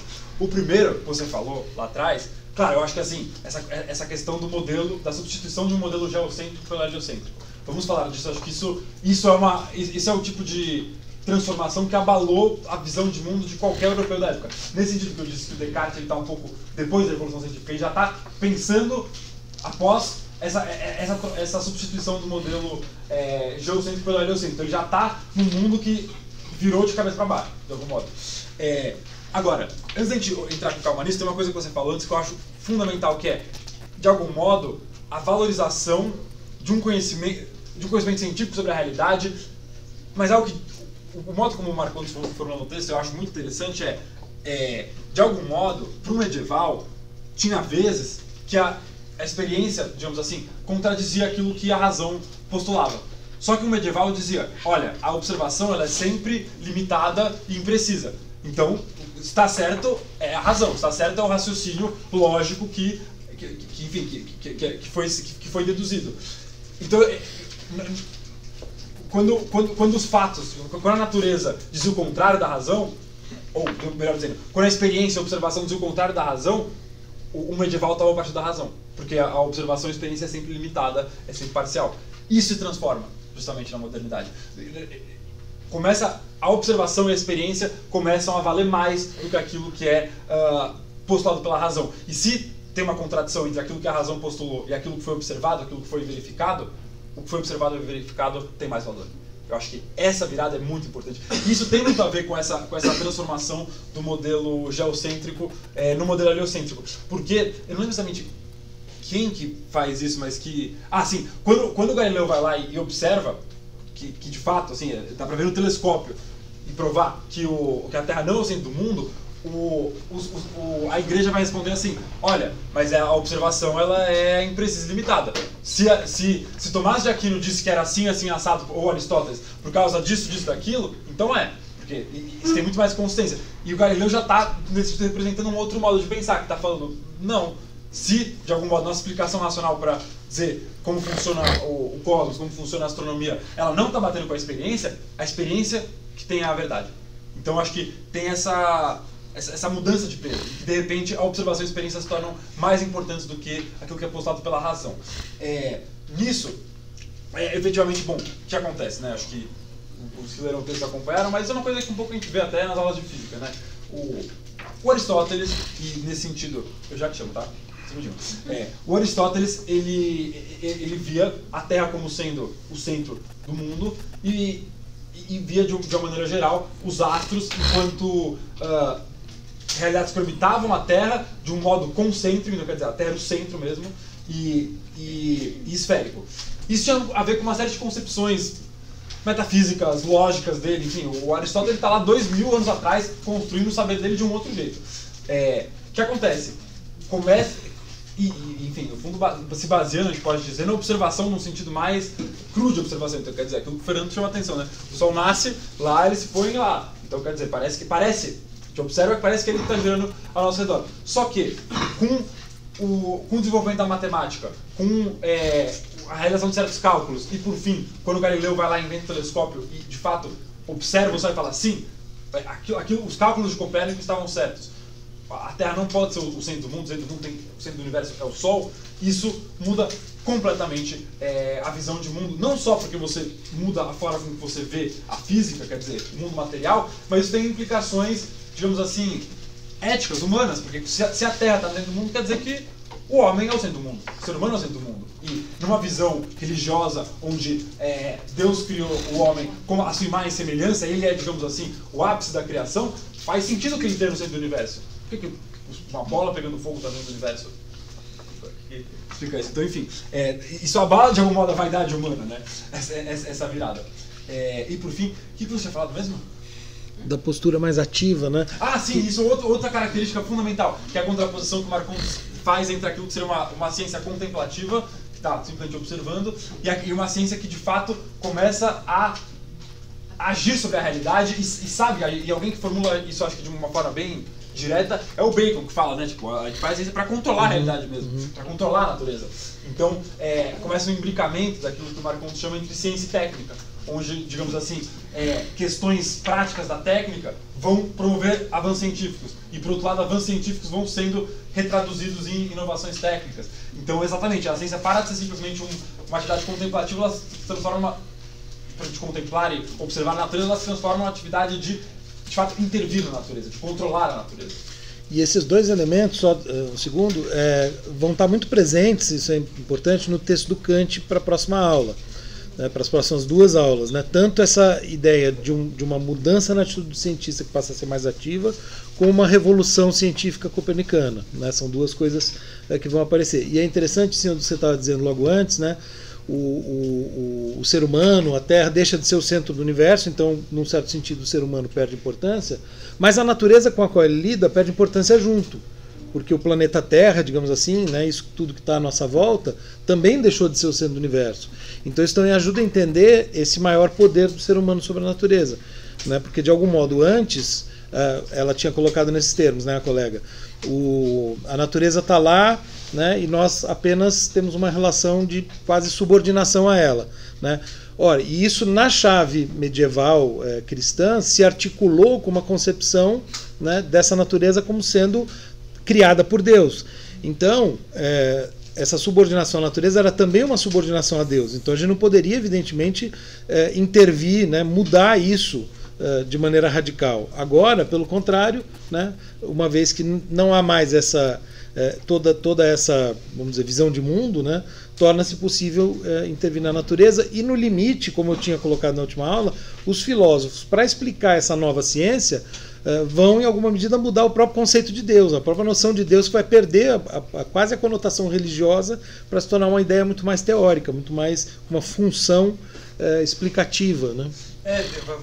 Algo que talvez vocês dois estavam dizendo é que, de algum modo, a natureza antes, para os gregos, a gente pode dizer, para os cristãos, mas talvez para a grande maioria dos povos e das religiões, ela tinha uma dimensão sagrada, tinha uma dimensão de respeito, até aquilo que a gente falava na explicação de mundo, quando teve um trovão, porque os deuses ficaram bravos. Tem isso uma dimensão, uma sabedoria quase de respeito à natureza, de falar, tem forças aí que são mais poderosas do que eu. E daí agora não, essa natureza vai perdendo esse caráter sagrado ou religioso e vai se tornando eu posso, no fundo, fazer o que eu quiser com ela. E daí, bom, deu no que deu, né? Estamos aí comendo o nosso... Como é que o Krenak fala? Comendo o nosso planeta que nem panetone.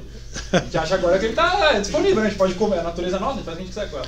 E hoje a gente pode falar isso sem nenhum trovão Sem para nenhum nos trovão. contrariar. Os Não sei deuses se foi estão aqui propícios, ou se foi na propícios. outra turma que teve o trovão. Foi aqui? Não. Que eu lembro que a gente tava falando disso e tal, de repente.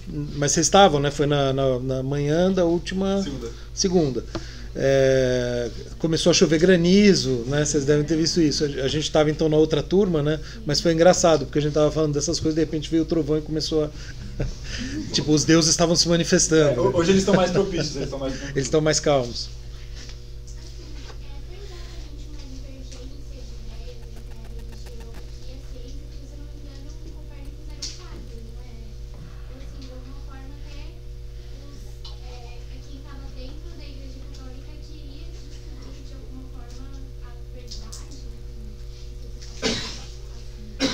Não, pergunta perfeita, e eu acho que ela tem a ver exatamente com isso que eu acho que é a grande qualidade desse texto, que é abordar a complexidade do que é uma transformação, quanto isso é um certo processo, é uma transição muito longa. Então, em grande medida, a gente pode dizer, tem um conflito entre ciência e religião? Tem, na medida em que certos cientistas são literalmente mandados para a fogueira.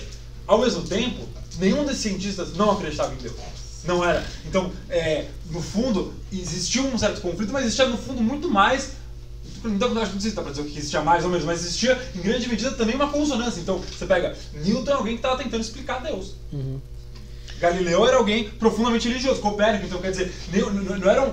Com o surgimento das ciências, não é que surgiram de repente cientistas ateus que querem explicar o mundo. Não, eles no fundo são não apenas homens profundamente religiosos, mas que têm na sua própria concepção de ciência uma ideia religiosa. Agora, uma ideia religiosa transformada, é isso, é um Deus que se transforma. A gente chega nisso já, porque acho que é um ponto importante. Porque ele fala de que a natureza tem uma linguagem matemática, a qual o cientista precisaria aprender a ler. De algum modo, essa linguagem matemática, essas leis invisíveis que agem o mundo começam a ser como Deus. Então, quer dizer, os cientistas não eram ateus, os cientistas eram homens religiosos, só que agora... Descartes também, inclusive. Descartes também, inclusive, exatamente. Todos eles, Kant também, então, todo esse... Agora, por que existe... O que explica um pouco essa ambiguidade? Em grande medida, os cientistas, os filósofos que estavam questionando essas visões já consolidadas, todos eles eram cristãos, eram religiosos, não eram sujeitos ateus, não estavam se opondo à religião. Agora, na medida que eles estavam questionando certas teses, certos dogmas que eram tidos como verdadeiros por séculos pela igreja, eles entravam em conflito com a igreja. Então eles não estavam dizendo que Deus não existia.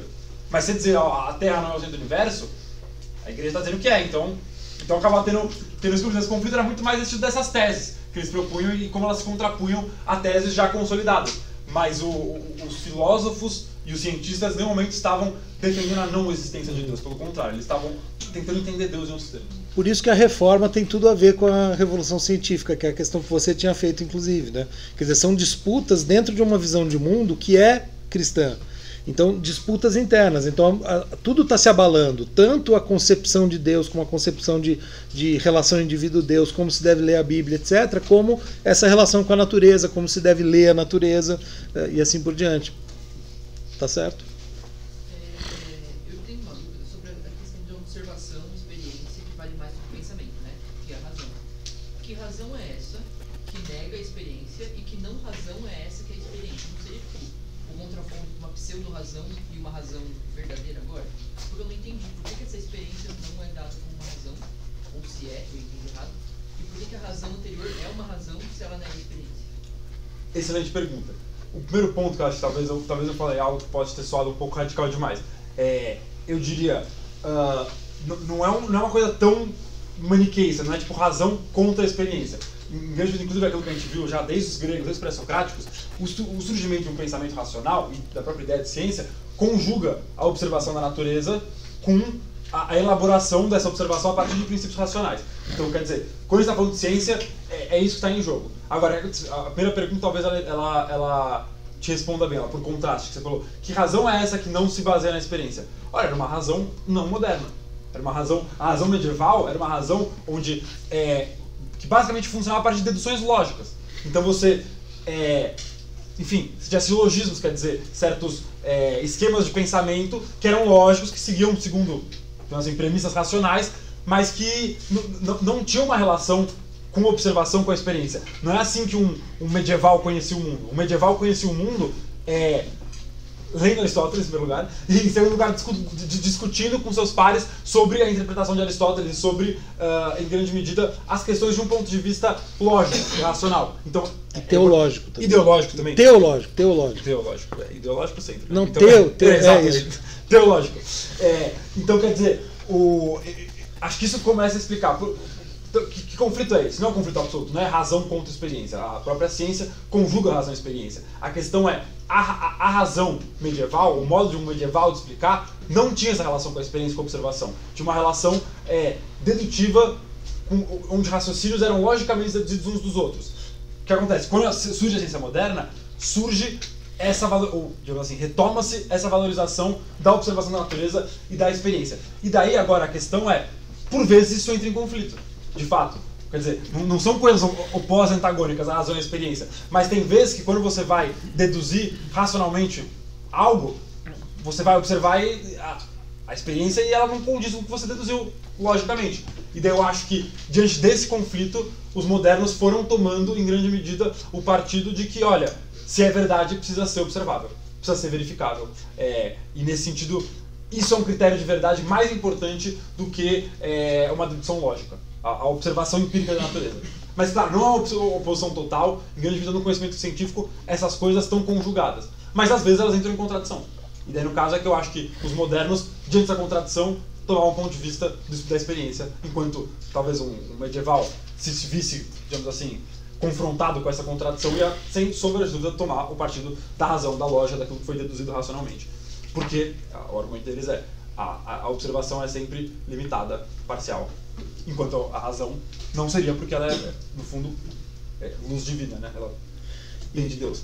E não só há essa relação ambígua e complexa, como na modernidade, quer dizer, depois de Descartes sobretudo, porque Descartes está tentando explicar racionalmente essa ciência que surge, né, de uma postura de observação, o grande confronto que há entre os filósofos do período moderno, ou seja, século XVII, XVIII, é entre os racionalistas e os empiristas.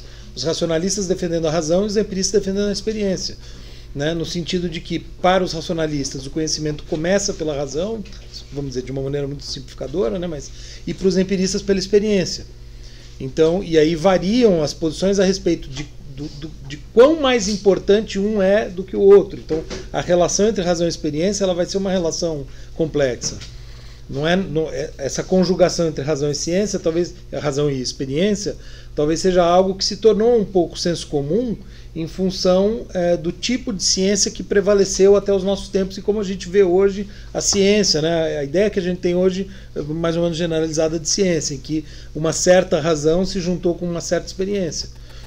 Mas o que é a razão, o que é a experiência, são coisas muito complexas, né? Então tem diferenças importantes. A gente vai depois certamente falar mais sobre isso. O Kant, inclusive, que a gente vai ver na sequência, é um autor que está tentando juntar razão e experiência porque elas estão em conflito.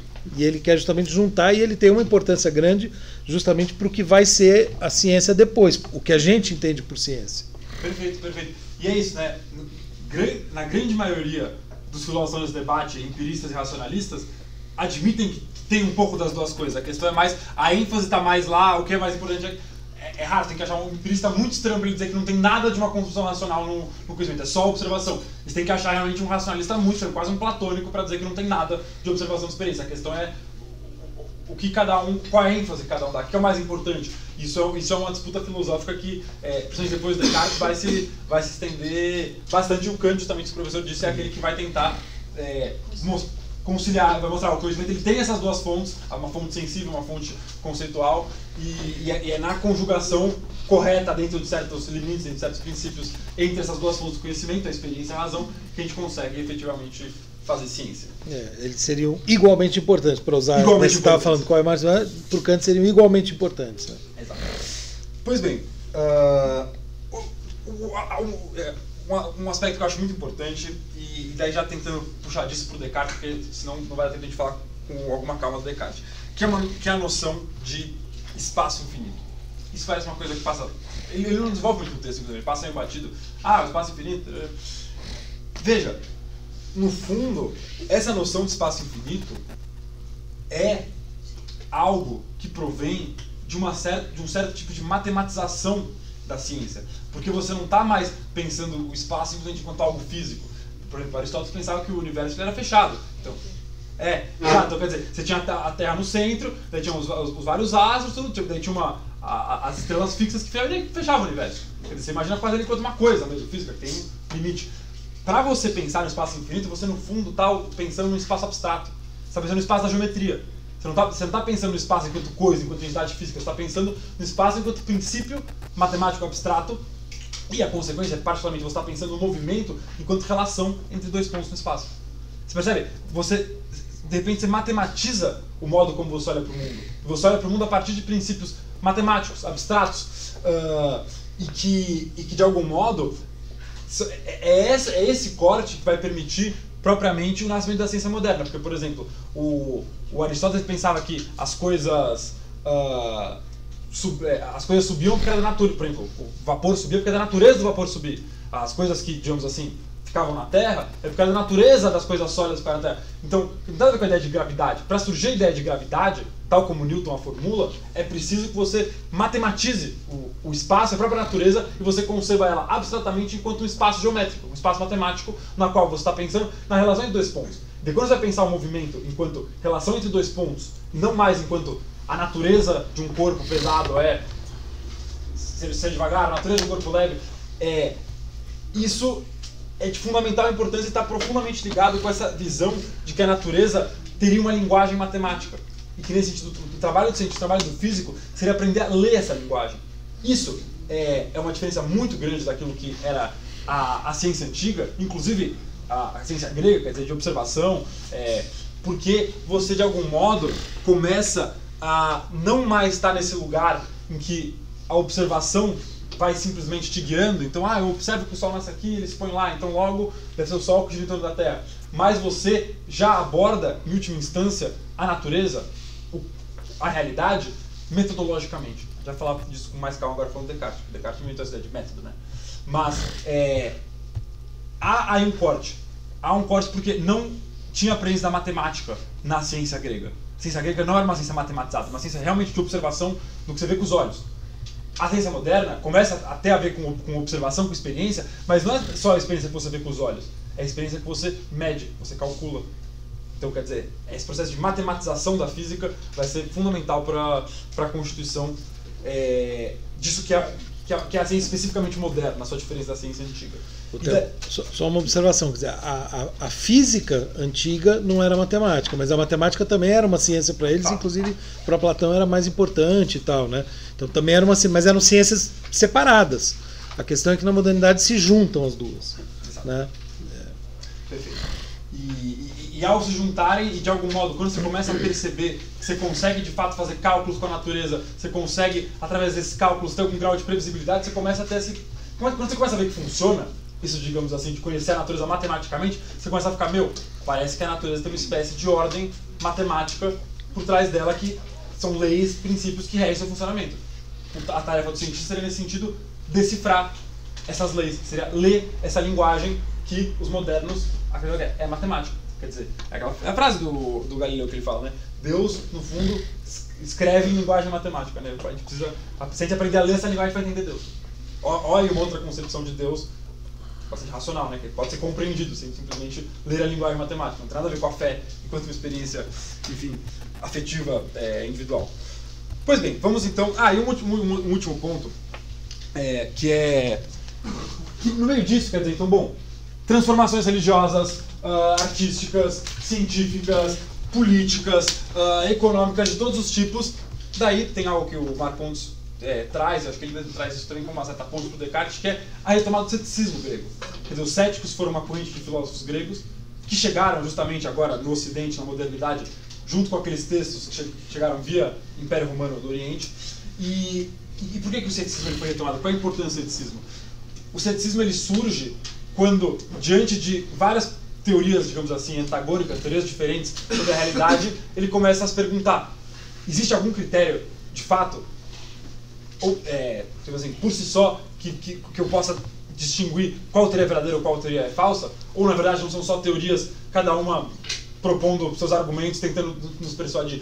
Então, de algum modo, essa ideia de colocar em questão de que sequer é possível um conhecimento real, exato da natureza, ou da realidade de maneira geral, isso surge quando você se vê diante de várias explicações contraditórias para o mundo. E era esse o mundo que os europeus estavam se deparando. Era um mundo cheio de explicações contraditórias. Que era platônicos contra aristotélicos, era protestantes contra católicos, era cientistas contra cardeais. Quer dizer, era um mundo que estava em contradição. Quer dizer, tinham várias explicações para as coisas e elas eram contraditórias entre si. E daí começou a ser retomado o ceticismo. Quer dizer, começou a ser retomado esse questionamento de que talvez não seja possível ter um critério que distingua qual teoria é verdadeira e qual teoria é falsa.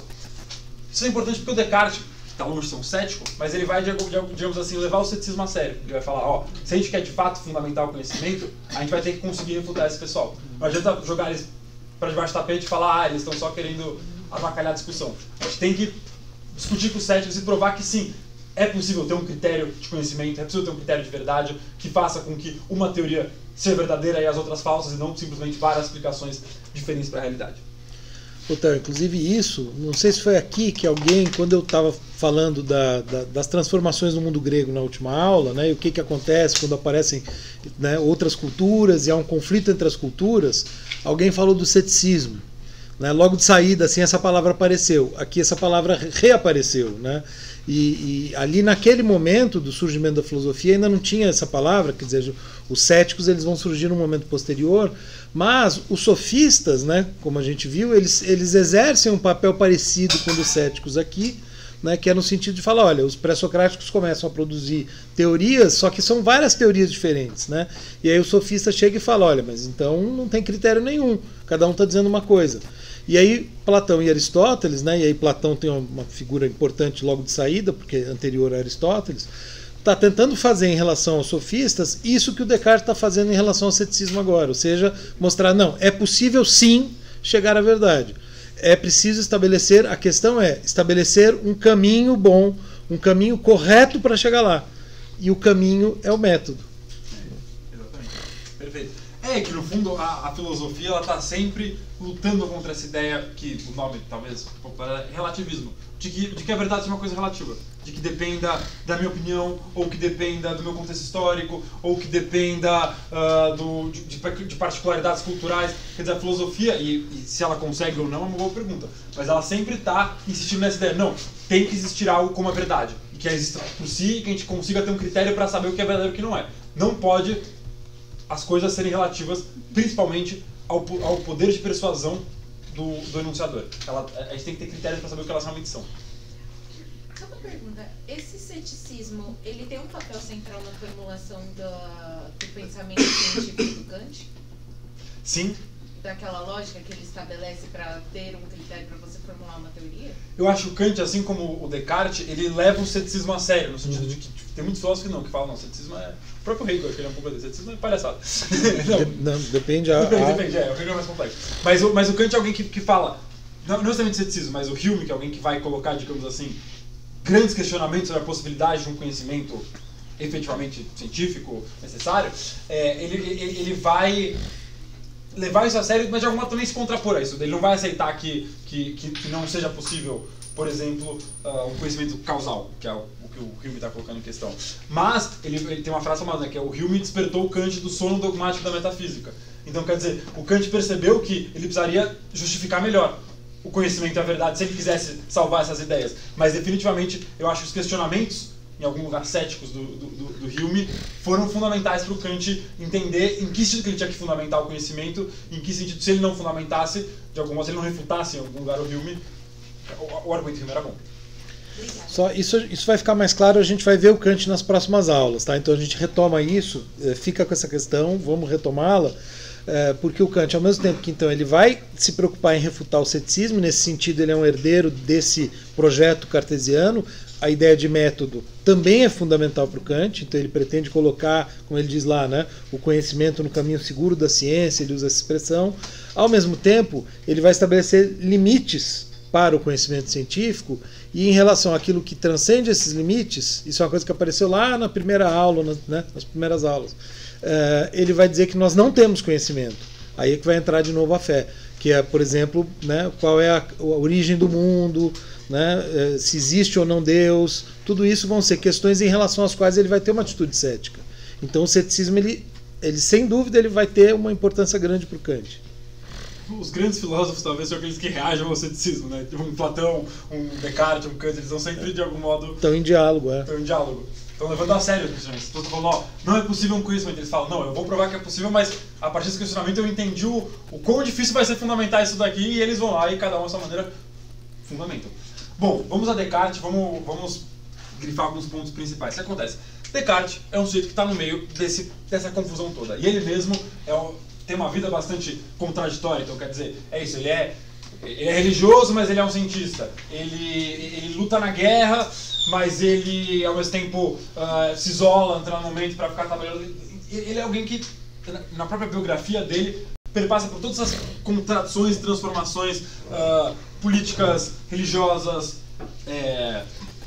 científicas. Ele é alguém que viveu na própria vida esse rebuliço todo da época dele. E, de algum modo, ele é alguém que, vindo um pouco depois de tudo isso, do Renascimento, da Reforma Protestante e também já da Revolução Científica, ele vai tentar dar um sentido filosófico para isso. Particularmente em relação à ciência, ele vai tentar fundamentar filosoficamente o conhecimento científico. Qual é a saída do Descartes? Ela é uma saída muito engenhosa. A gente tem que acompanhar um pouco passo a passo agora o que ele está dizendo com isso. Ele abre o seu texto, o discurso do método, com a afirmação de que nada é tão bem distribuído no mundo quanto o bom senso, que a gente pode tomar como um sinônimo de razão. Ou seja, na concepção de Descartes, todos os seres humanos são racionais. Em sentido igualmente racionais. Não é uma questão de capacidade cognitiva, de inteligência, assim. Razão é algo que é comum a todos os seres humanos. E daí ele se faz essa pergunta.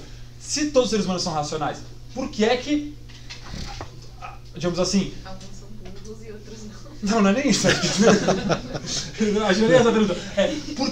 Por que os seres humanos acreditam em tantas opiniões falsas? Porque tantas crenças, como por exemplo o geocentrismo, foram tomadas por séculos como crenças verdadeiras e agora a gente percebe que elas são falsas.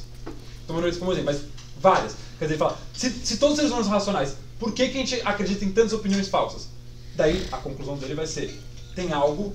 A questão não é ser ou não ser racional, a questão é como a gente dirige a nossa razão. Quer dizer, e daí o diagnóstico dele não é que o pessoal na Idade Média era burro, não faltava razão para eles, a questão é, eles não dirigiam corretamente a razão por um caminho racional que seria provavelmente esse caminho que garantiria a validade desses conhecimentos. E daí surge efetivamente a ideia de método. A palavra método vem do grego caminho.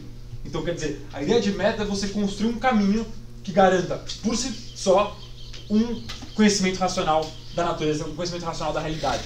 Então, percebam, é um 360 no jeito que você organiza a própria ideia de conhecimento. E nisso ele vai lá e enumera alguns princípios daquilo que vai ser o método dele. Ele até contrapõe, né? Diferente dos complexos, enfadonhos, raciocínios e silogismos lógicos da Idade Média, eu vou me aferrar apenas a 4 princípios, mas com a garantia de que, quer dizer, com o compromisso de que eu vou estar sempre seguindo eles. Se eu não deixar de seguir esses princípios, em nenhum momento eu vou ter a garantia de que eu tenho um conhecimento verdadeiro. Quais são esses princípios? Ele enumera lá. Ele fala basicamente, esquematicamente retomando, né? O primeiro é, eu não vou assumir algo como verdadeiro, a não ser que eu tenha absoluta certeza de ser verdadeiro. Isso tem a ver com a dúvida, com as meditações, né? Quer dizer, eu não vou tomar como verdadeiro aquilo que eu acho que é verdadeiro. Se eu tiver qualquer motivo para duvidar disso, para eu achar que isso não é verdadeiro, eu não vou tomar como verdadeiro. Então, só vou tomar como verdadeiro aquilo que eu tiver certeza absoluta. Ou seja, aquilo que não for passível da mais mínima dúvida. Segundo ponto é você, que é o que eles chamam de análise, né? Eu vou dividir um problema, uma complexidade, algo que eu estou tentando explicar, nas mínimas partes para conseguir explicá-las melhor. Então, se eu tenho um problema muito complexo, eu vou separar eles, eu vou dividir ele nas partes do que ele é composto e vou analisar elas para conseguir explicar melhor. Terceiro, que é o princípio da síntese, né? Eu vou partir daquilo que é mais simples para depois ir para aquilo que é mais complexo. Um pouco complementa o outro, né? Então, se você explicar os princípios das coisas, os fundamentos das coisas, você vai aos poucos conseguindo explicar as coisas compostas, né, que são compostas de diferentes coisas. Por exemplo, no caso, né, alma e corpo. Se eu conseguir explicar a alma, consigo explicar o corpo, primeiro eu vou dividir em alma e corpo, que são duas realidades diferentes do Descartes, eu vou explicar uma e explicar outra, daí eu vou conseguir explicar a relação entre alma e corpo, que é uma coisa complexíssima de explicar. Nessa hora o Descartes patina também, porque é difícil. Pois bem, mas no fundo o que tem de importante nisso? Essa ideia de que o que garante um conhecimento racional, o que garante um conhecimento verdadeiro é utilizar a razão num caminho correto. O caminho correto para o Descartes são simplesmente... e tem a quarta também, que é o tempo todo efetuar revisões e enumerações do caminho prosseguido para ter certeza de que você não deixou nada de lado. Para o Descartes, você seguir esses 4 princípios o tempo todo, quer dizer, você nunca tomar algo como verdadeiro que você não tenha certeza que é verdadeiro, porque você não tenha nenhum motivo de duvidar que é verdadeiro. Você sempre dividir os problemas complexos em problemas mais simples. Você sempre partir dos problemas mais simples e dos princípios para você explicando as coisas mais complexas e compostas, e você o tempo todo está, digamos assim, revisando esse seu processo, você não vai errar. E é um pouco com isso, com essa base, que ele empreende aquilo que é o seu texto mais famoso e talvez um dos textos mais importantes de toda a história da filosofia, que são as meditações. Nas meditações, um pouco no espírito do discurso do método, ele vai estar preocupado com, justamente, fundamentar o conhecimento. E fundamentar o conhecimento, no caso, para ele significa achar um ponto absolutamente inquestionável, induvidável, para a partir desse ponto, do qual é possível ter certeza, fundamentar os outros pontos. E daí ele faz aquele percurso que a gente viu aqui um pouco rápido, né? Mas, assim, resumidamente, ele começa colocando em dúvida os nossos sentidos. Colocando em dúvida, lembra? Ele não está dizendo que não é verdadeiro, ele está falando, eu vou duvidar de tudo, é uma dúvida metódica, colocar tudo em dúvida, até achar algo que é impossível colocar em dúvida. E se tiver algo que é impossível colocar em dúvida, isso é algo certo, é um ponto suficiente para eu fundamentar o edifício do conhecimento. Ele tem essa imagem famosa do ponto arquimediano, né? Que fala, se eu tiver um ponto, eu consigo com uma alavanca levantar o mundo inteiro. Isso é Arquimedes. Então eu quero achar esse ponto de certeza a partir do qual eu consigo fundamentar todo o conhecimento. E daí coloca em primeiro lugar os nossos sentidos.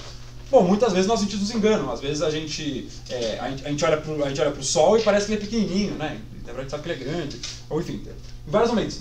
Só que ele fala, tá bom, beleza. Mas isso normalmente em situações, vamos dizer assim, específicas, situações limite. Coisas que tem a ver, enfim, com deformações de visão, com efeitos, colisões de ótica, mas tipo assim, ele diz, né, que eu estou aqui sentado nesse hobby na frente da fogueira, isso não teria razão para suspeitar que meus sentidos estão me enganando.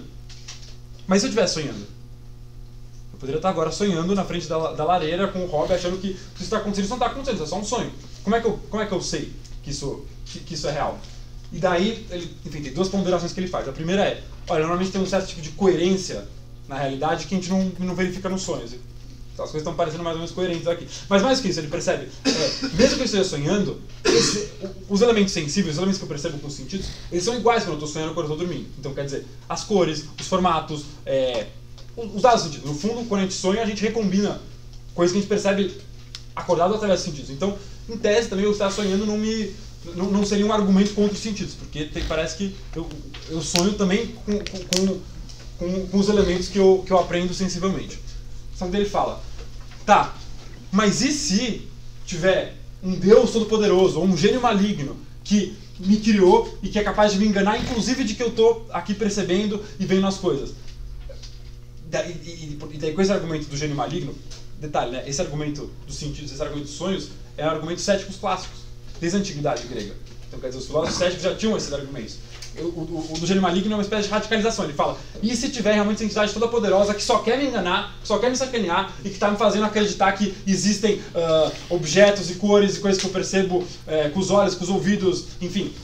E ele coloca essa dúvida, hiperbólica, assim. Ele termina a primeira meditação assim, quer dizer, colocou tudo em dúvida. Daí realmente não sobra nada. Quer dizer, tudo aquilo que a gente percebe com os sentidos não é confiável. Daí começa a segunda meditação dizendo assim, tá, então, assim, dançou a ideia de tentar fundamentar o conhecimento, dá pra colocar tudo em dúvida. Daí ele fala, não, na verdade tem uma coisa que eu não consigo colocar em dúvida, que é o fato de que eu estou duvidando. Se eu estou duvidando, quer dizer que eu estou pensando. Se eu estou pensando, quer dizer que eu existo. E daí, esse é o ponto, quer dizer, quando ele vai colocando tudo entre parênteses, quer dizer, bom, isso é passível de dúvida, os sentidos são passíveis de dúvida, os sonhos são passíveis de dúvida. O que sobra, no fundo, ele vai dizer o pensamento. Quer dizer, a consciência de que eu estou duvidando, de que eu estou pensando de que eu existo. E ele vai eleger o Descartes esse ponto como o ponto arquimediano a partir do qual ele vai fundamentar o conhecimento. Porque isso é um ponto, digamos assim, é uma certeza inquestionável. Eu não posso duvidar de que eu estou duvidando. E daí não faz sentido. Daí também, ele mesmo diz, né, tem que ser razoável a dúvida também, ela tem que fazer algum sentido. E esse é o ponto, de algum modo, que ele elege para essa certeza indubitável. Eu duvido, logo eu penso, logo eu existo. E a partir daí ele vai, a partir de um longuíssimo processo, que também não vou nem tentar reconstruir aqui com vocês, passa por Deus, enfim, são uns argumentos meio quebradeira. Mas que de algum modo, eu acho que esse ponto, pelo menos, ele é forte. Ele é um ponto que, se você ler as meditações, quem se interessa por filosofia, eu aconselho muito, é um texto gostoso de ler, até porque ele é bem passo a passo, sabe? Ele vai bem, como ele diz, sempre fazendo revisões e enumerações do que ele já fez, sempre seguindo. Ele é bem metódico, o Descartes, você consegue ir acompanhando. E quando você chega lá, você fala, bom, realmente, como é que eu vou? O cara matou a charada, é isso. E isso é um ponto inquestionável. Essa é uma certeza a partir do qual a gente pode fundar o conhecimento. Dois pontos que eu meio que fico pensando quando eu estudo Descartes. Primeiro tipo, se ele questiona, ele está numa realidade que é o sonho, que não seria a realidade em si. Mas se ele está nessa realidade, questionando a realidade, por que tipo, ele... Não sei nem como elaborar isso, mas tipo, por que é importante essa realidade, ele provar que essa realidade não é real, se essa realidade é a realidade que ele está experienciando nesse momento? Tipo, se ele está sentindo tudo isso aqui é um sonho, por que eu tenho que provar que isso é um sonho e que eu vou acordar, e por que isso não é suficiente por si só? E outra coisa é, tipo, a contradição que eu penso quando ele fala do gênio maligno, que é tipo, ok, eu vou duvidar de todas as coisas, a não ser que eu tenha certeza absoluta. Mas, e se tiver um gênio maligno no meu ombro, fazendo eu me enganar sobre todas as coisas? Isso não é meio uma contradição? Duas excelentes perguntas, difíceis de responder. Vou fazer o que eu posso. Mas, assim, eu acho que em relação a... Eu vou começar pela segunda, depois qualquer coisa você me lembra da primeira. Que é, eu não acho que... Não, quer dizer, eu vou começar pela primeira. Eu acho que... Por que isso é importante para o Descartes? Porque, no fundo, o Descartes ele não está simplesmente ensaísticamente investigando o que ele sabe e o que ele não sabe. Então, ele não pode se contentar com a ideia. Então, sim, eu vivo num sonho. Ou uma ideia que aparece no texto, que não desenvolve muito, que é a ideia do solipsismo. Que é uma ideia terrível. Não sei se já passou pela cabeça de vocês. Que é tipo, e se, na real, o mundo for só uma produção da minha cabeça? E se, na verdade, só eu existo e todas as pessoas com que eu me relaciono, com que eu converso, são projeções da minha própria cabeça. Minha cabeça está inventando isso. E se no fundo só existe eu? O próprio Descartes, quando ele coloca tudo em dúvida e chega no Costo, ainda, se só o Costo é certo, no fundo ele precisa de Deus para conseguir chegar no mundo, né? O Descartes não pode parar aí, porque o objetivo dele é justamente fundamentar, provar que é possível ter um conhecimento científico sobre a realidade, que é possível conhecer o real. Então ele está preocupado com essa relação, com a possibilidade dessa relação de correspondência entre aquilo que eu penso e aquilo que realmente é. Então ele não poderia se contentar com, bom, talvez seja tudo uma produção na minha cabeça, talvez a realidade não exista, talvez seja só um grande sonho na minha cabeça. Ele não pode se contentar com isso, porque ele está querendo provar que é possível conhecer a realidade mesmo. Então eu acho que é por esse motivo que ele não poderia se contentar com, bom, talvez isso seja um sonho, mas, bom, a realidade que eu vivo é essa mesmo, então vou ficar por aí. Ou, por exemplo, nessa hipótese do solipsismo, né? O mundo não existe, o mundo é só uma produção da minha cabeça. Tudo bem, é assim que eu experiencio o mundo, então... Não, ele quer provar que é possível conhecer a realidade mesmo, fora da gente. Então acho que é por isso essa é a preocupação dele. Agora, em relação à questão do gênio, veja, eu acho que... Claro que tudo isso também é questionável. Não à toa a filosofia não parou no Descartes, bom, fundamos a ciência e acabou, né? E o próprio Marcons, ele traz várias problematizações que você pode fazer em relação a essa certeza do Descartes. Ela é tão certa assim? Ela é tão sem pressupostos assim? Então, enfim, são coisas questionáveis. Mas eu acho que tem uma força no argumento dele, no sentido de que tem uma diferença, de que o gênio maligno ele poderia estar me fazendo experienciar, digamos assim, perceber tudo que eu percebo de uma forma deformada e deturpada. Mas ele não conseguiria fazer com que ele não conseguiria me privar da minha autonomia de pensamento. Então, porque senão eu não estaria duvidando. Então eu acho que o fato dele estar duvidando tem uma... É diferente. Quer dizer, se eu entendi bem essa pergunta, o gênio não poderia estar no fundo iludindo ele de que ele está duvidando? iludindo ele de que ele está pensando. E eu acho que tem nesse sentido aí uma diferença daquilo que você experiencia passivamente, por exemplo, sentidos, quer dizer, você, com aquilo que você conduz enquanto uma atividade de pensamento. Então, como ele está conduzindo esse processo metódico da dúvida, ele não teria como ser o gênio que está induzindo ele a duvidar, entendeu? Mas é claro, é um questionamento que você poderia colocar para ele. Acho que muitos questionamentos foram colocados. O próprio Nietzsche dizia, bom, algo pensa, mas quem disse que é o eu? Tem uma inferência, pode dizer que na verdade é o pensamento que inventa o eu. Enfim, daí as pessoas vão colocando suas dúvidas. Mas enfim, um último ponto que eu acho que nosso tempo também já está meio dando, né? Ainda tem alguns minutinhos, mas enfim. Mas para concluir, que eu acho que é importante.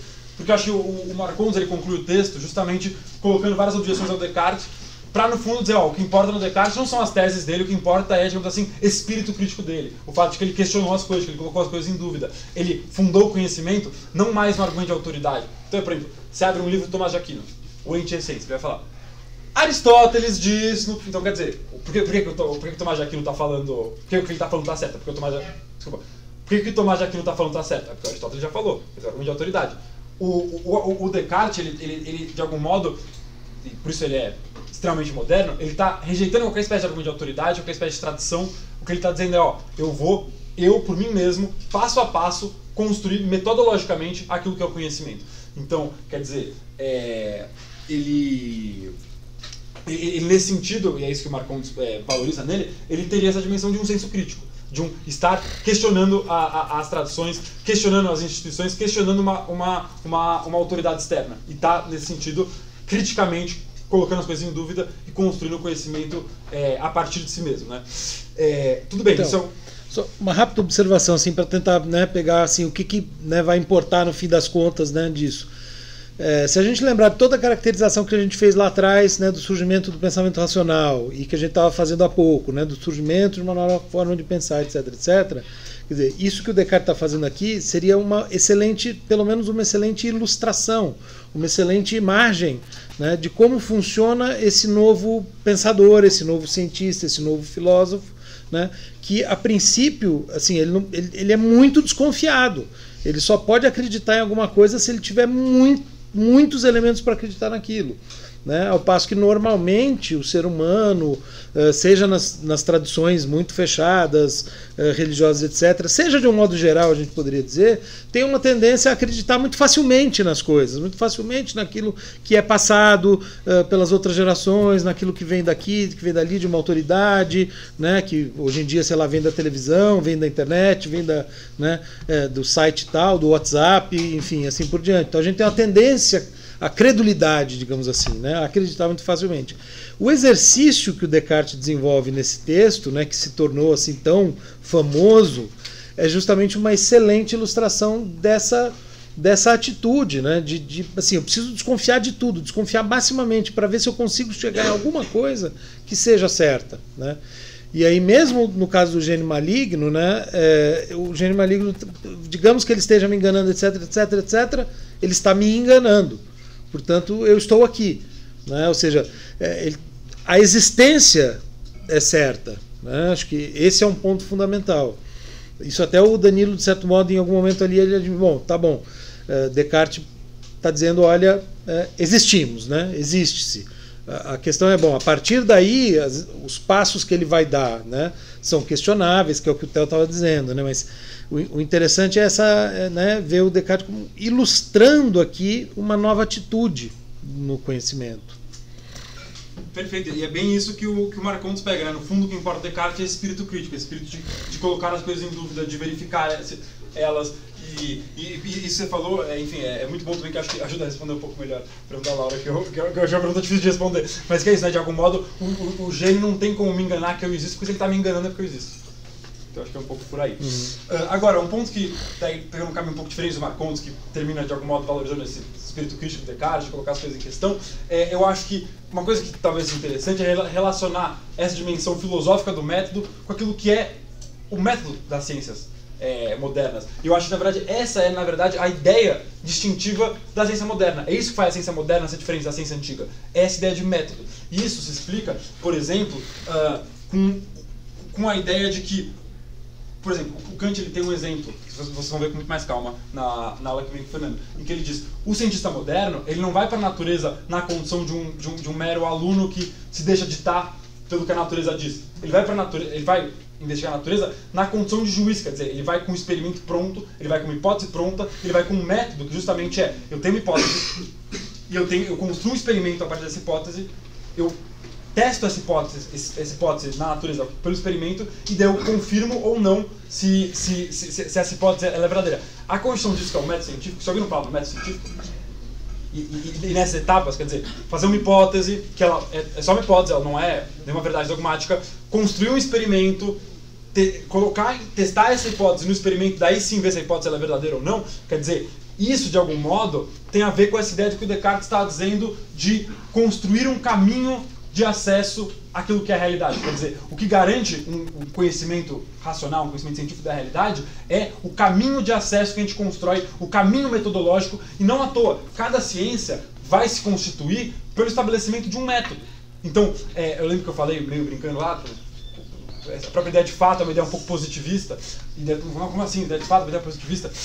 Porque, de algum modo, a ideia a ciência moderna, ela em algum lugar, ela constrói o seu objeto. Não constrói esse objeto ficticiamente, como se, sei lá, ou como a mitologia constrói suas narrativas divinas, mas ela constrói metodologicamente o seu objeto. E o que garante, nesse sentido, a certeza do conhecimento é o método, fundado no jeito que conhece. Então você tem toda essa ideia que ele também tangencia no texto, que é a ideia de representação, quer dizer, que vai dar na própria ideia de sujeito-objeto. Vocês já devem ter ouvido essas palavras, né?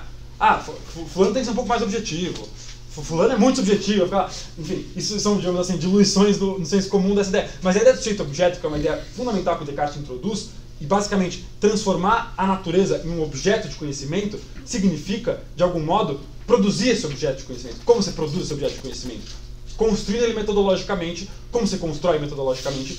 Fundando essa construção na certeza do sujeito. Claro, no caso do Descartes, ele está falando na certeza do sujeito, o eu que eu existo em primeira pessoa, eu penso, eu existo, é inquestionável. Mas, no sentido estendido, deslocado, o sujeito não é só o sujeito empírico, quer dizer, eu, você, mas o sujeito da ciência, o sujeito do conhecimento. Então, quer dizer, o sujeito do conhecimento ele vai construir a partir de si, a partir da certeza que ele tem de si, um método, quer dizer, um modo de acesso àquilo que é o objeto, que nada mais vai ser do que vai ser construído por esse método, e daí dentro disso ele vai, de fato, investigar a natureza. Por isso que eu chamava tanto a atenção de vocês para aquela ideia do espaço infinito.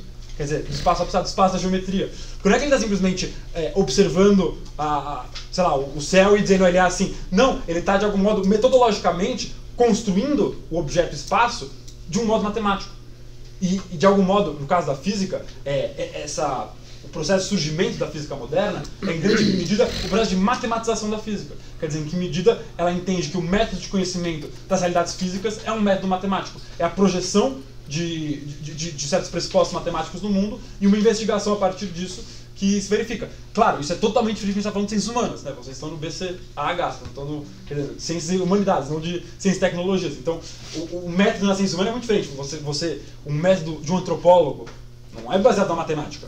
Se você tentar estudar um povo originário de um modo matemático, então, quer dizer, isso é uma discussão que vai ser muito complexa em cada uma das ciências, mas todas as ciências, no fundo, elas caracterizam por essa ideia de método, que é a construção desse caminho de acesso à realidade, à natureza, construção essa que se fundamenta, em última instância, na certeza de si do sujeito que conhece. E que isso veio do Descartes, de todo esse processo das meditações, que ele chega nessa primeira certeza, eu penso, eu existo. Legal. Só para ilustrar, assim, eu estava aqui pensando, né? Você estava falando, bom, a gente transforma a natureza em objeto, isso explica como que ciência e técnica se juntam, né? Conhecimento e técnica, e as nossas intervenções na realidade se fazem com base nisso. Né? A gente está agora, né, com esse conflito entre Israel e Irã, né? O grande ponto da discórdia toda seria, né, o desenvolvimento ou não de armas nucleares, né, pelo Irã e tal. Não sei se vocês viram o filme Oppenheimer, né, que foi feito há alguns anos. É muito interessante, né, se a gente pensa, tudo aquilo que eles estão fazendo, eles estão elaborando uma teoria, eles não têm certeza, em nenhum momento eles estão em dúvida até a hora em que eles vão e fazem aquele experimento. né, que eles ficam lá todos com óculos, né, e tal, e um experimento que tem que ser feito no meio do deserto, né, porque vai ser uma enorme explosão, né. Então até ali, o que eles estão fazendo? Eles estão elaborando hipóteses, né, a partir de modelos matemáticos, né, com cálculos, né, eles ficam lá fechados naquele lugar, vários cientistas dos mais capacitados fazendo cálculos, etc, etc. Bom, isso bate com a realidade? Vamos ver. Na hora que eles vão fazer o experimento é que eles vão saber, né? Então, e tudo isso diz respeito a esse, né, a isso que o Theo estava falando, e que o Descartes, de certa maneira, ilustra o momento em que essa atitude está começando a se configurar, né? E o Kant também, esse texto do Kant vai servir também como uma reflexão sobre isso, né?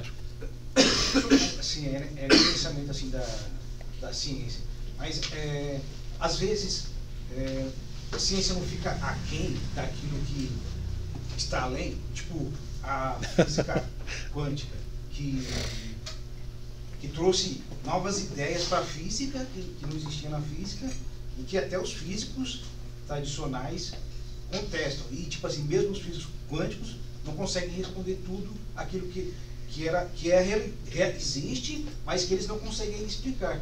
É tipo assim, a gente chegou até um certo ponto com a ciência, mas existem coisas além que a gente não conseguia perceber, não conseguia conceituar, mas que existem, que está lá. E às vezes, tipo assim, com os físicos tradicionais, eles só queriam parar naquele ponto, né? É igual o Einstein fala que Deus não joga dados, né? Tipo, é isso e acabou. E além da ideia dele também ser avançada, né? Do relativismo. Mas mesmo assim, a física quântica trouxe, que nem falando de realidade, trouxe novas realidades, até possibilidade de novos mundos e novos, eles falam até que pode ter um eu em outro lugar, né? Diferente. Né? Acho que a grande pergunta é um pouco, por que isso é possível? Pelo próprio método científico. Então. Quer dizer, no sentido de que isso não é uma verdade que se estabelece dogmaticamente, tipo, como uma verdade revelada. Está escrito na Bíblia, então é assim. E é assim, ninguém vai questionar. O método científico, ele se baseia nessa ideia de verificabilidade. Então, vamos supor a mecânica clássica, que antecede a mecânica quântica. O fenômeno foi uma hipótese, fizeram um experimento e se verificava. Essa hipótese foi tomada então como uma tese. Beleza. Só que essa tese, ela só é verdadeira até ela não ser questionada de novo. E o fato de que o método científico pressupõe essa verificabilidade e essa questionabilidade constante que fazem com que, de repente, surja uma outra hipótese, você vai fazer o experimento, putz, essa hipótese mostrou verdadeira. Ela derrubou o modelo anterior. Então, quer dizer, é justamente pelo método científico, pela sua dimensão, digamos assim, de modelos que só são verdadeiros até que se prove o contrário, e, spoiler, prova-se o contrário.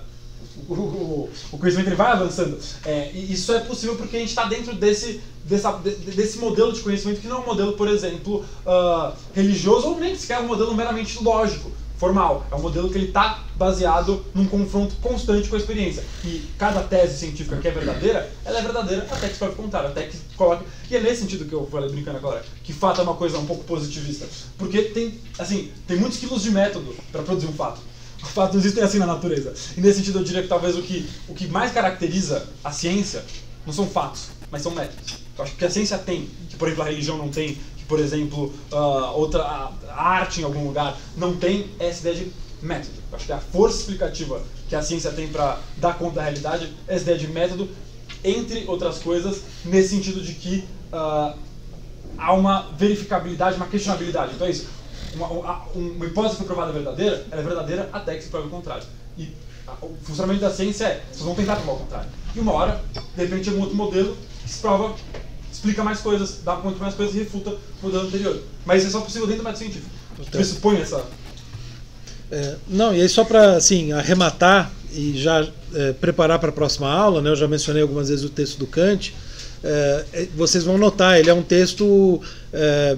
difícil, né? Porque agora a gente vai ler o texto do Danilo, ele é difícil por ter muitas informações, mas é um texto de caráter didático. Agora a gente vai ler um texto do próprio Kant, né? Ele é menor, mas ele é um texto que precisa ser lido, né, com muito vagar, com muito método, digamos assim, né? Então vamos com calma. Mas a pergunta que o colega fez tem esse lado, né? Quer dizer, então, justamente, né? Então, por meio do método, razão e experiência, etc. A ciência vai evoluindo, né, nessa chave, então elaboram-se hipóteses, explicações, depois vem uma outra teoria, e isso vem se tornando cada vez mais frequente, mais aceito, digamos assim, pela própria comunidade científica, mas ao mesmo tempo, acho que a sua pergunta colocou o seguinte, parece que sempre a ciência vai até um certo ponto, mas sempre tem algo que fica sobrando além de onde a ciência pode atingir. Acho que mesmo um sendo racional, ele não quer ir além daquilo que pode estar além. Tipo, sim. Einstein não acreditava na física quântica, mas sim. Existe. Tipo assim, como um cientista racional não pode acreditar que possa existir uma coisa além daquilo que ele chegou. Né? Tá bom, tudo bem, mas ao mesmo tempo a gente poderia se perguntar se não há de fato algum limite da ciência, né? Essa ideia de que, bom, a ciência é segura, metodológica, etc, etc, mas ela chega a um limite, né? Essa ideia é fundamental no Kant. Porque o Descartes ainda está, de alguma maneira, né, ele, com todas essas dúvidas que ele faz, ele tenta chegar a uma certeza primeira, mas ainda com a expectativa, digamos assim, de poder fundar um conhecimento total da realidade, né? O Kant, justamente por já ter um grau maior de ceticismo incorporado, digamos assim, ao pensamento dele, que tem a ver com esse diálogo com o Hume, ele vai dizer, olha, a ciência está muito bem, tal, mas ela vai até aqui. Chega um ponto em que a gente não consegue mais avançar com a ciência, a gente precisa de um outro modo de pensar, né? E é aí que vai entrar no próprio texto do Kant, como a gente vai ver no pensamento dele, portanto, né, uma virada da razão para a fé, né, da ciência para a religião. E a gente vai, então, nas próximas 2 aulas, a gente vai ver como isso se configura no Kant. Tá? Mas, no fundo, uma das grandes mudanças, talvez, da própria ideia de verdade é que a ciência não produz verdades absolutas. A ciência produz verdades verificadas e verificáveis, metodologicamente, o que é um grande avanço. Mas é diferente, a ideia de verdade absoluta, no fundo, é uma ideia anticientífica, é uma ideia um pouco metafísica. Então tá, gente. Então retomamos na quarta com Kant.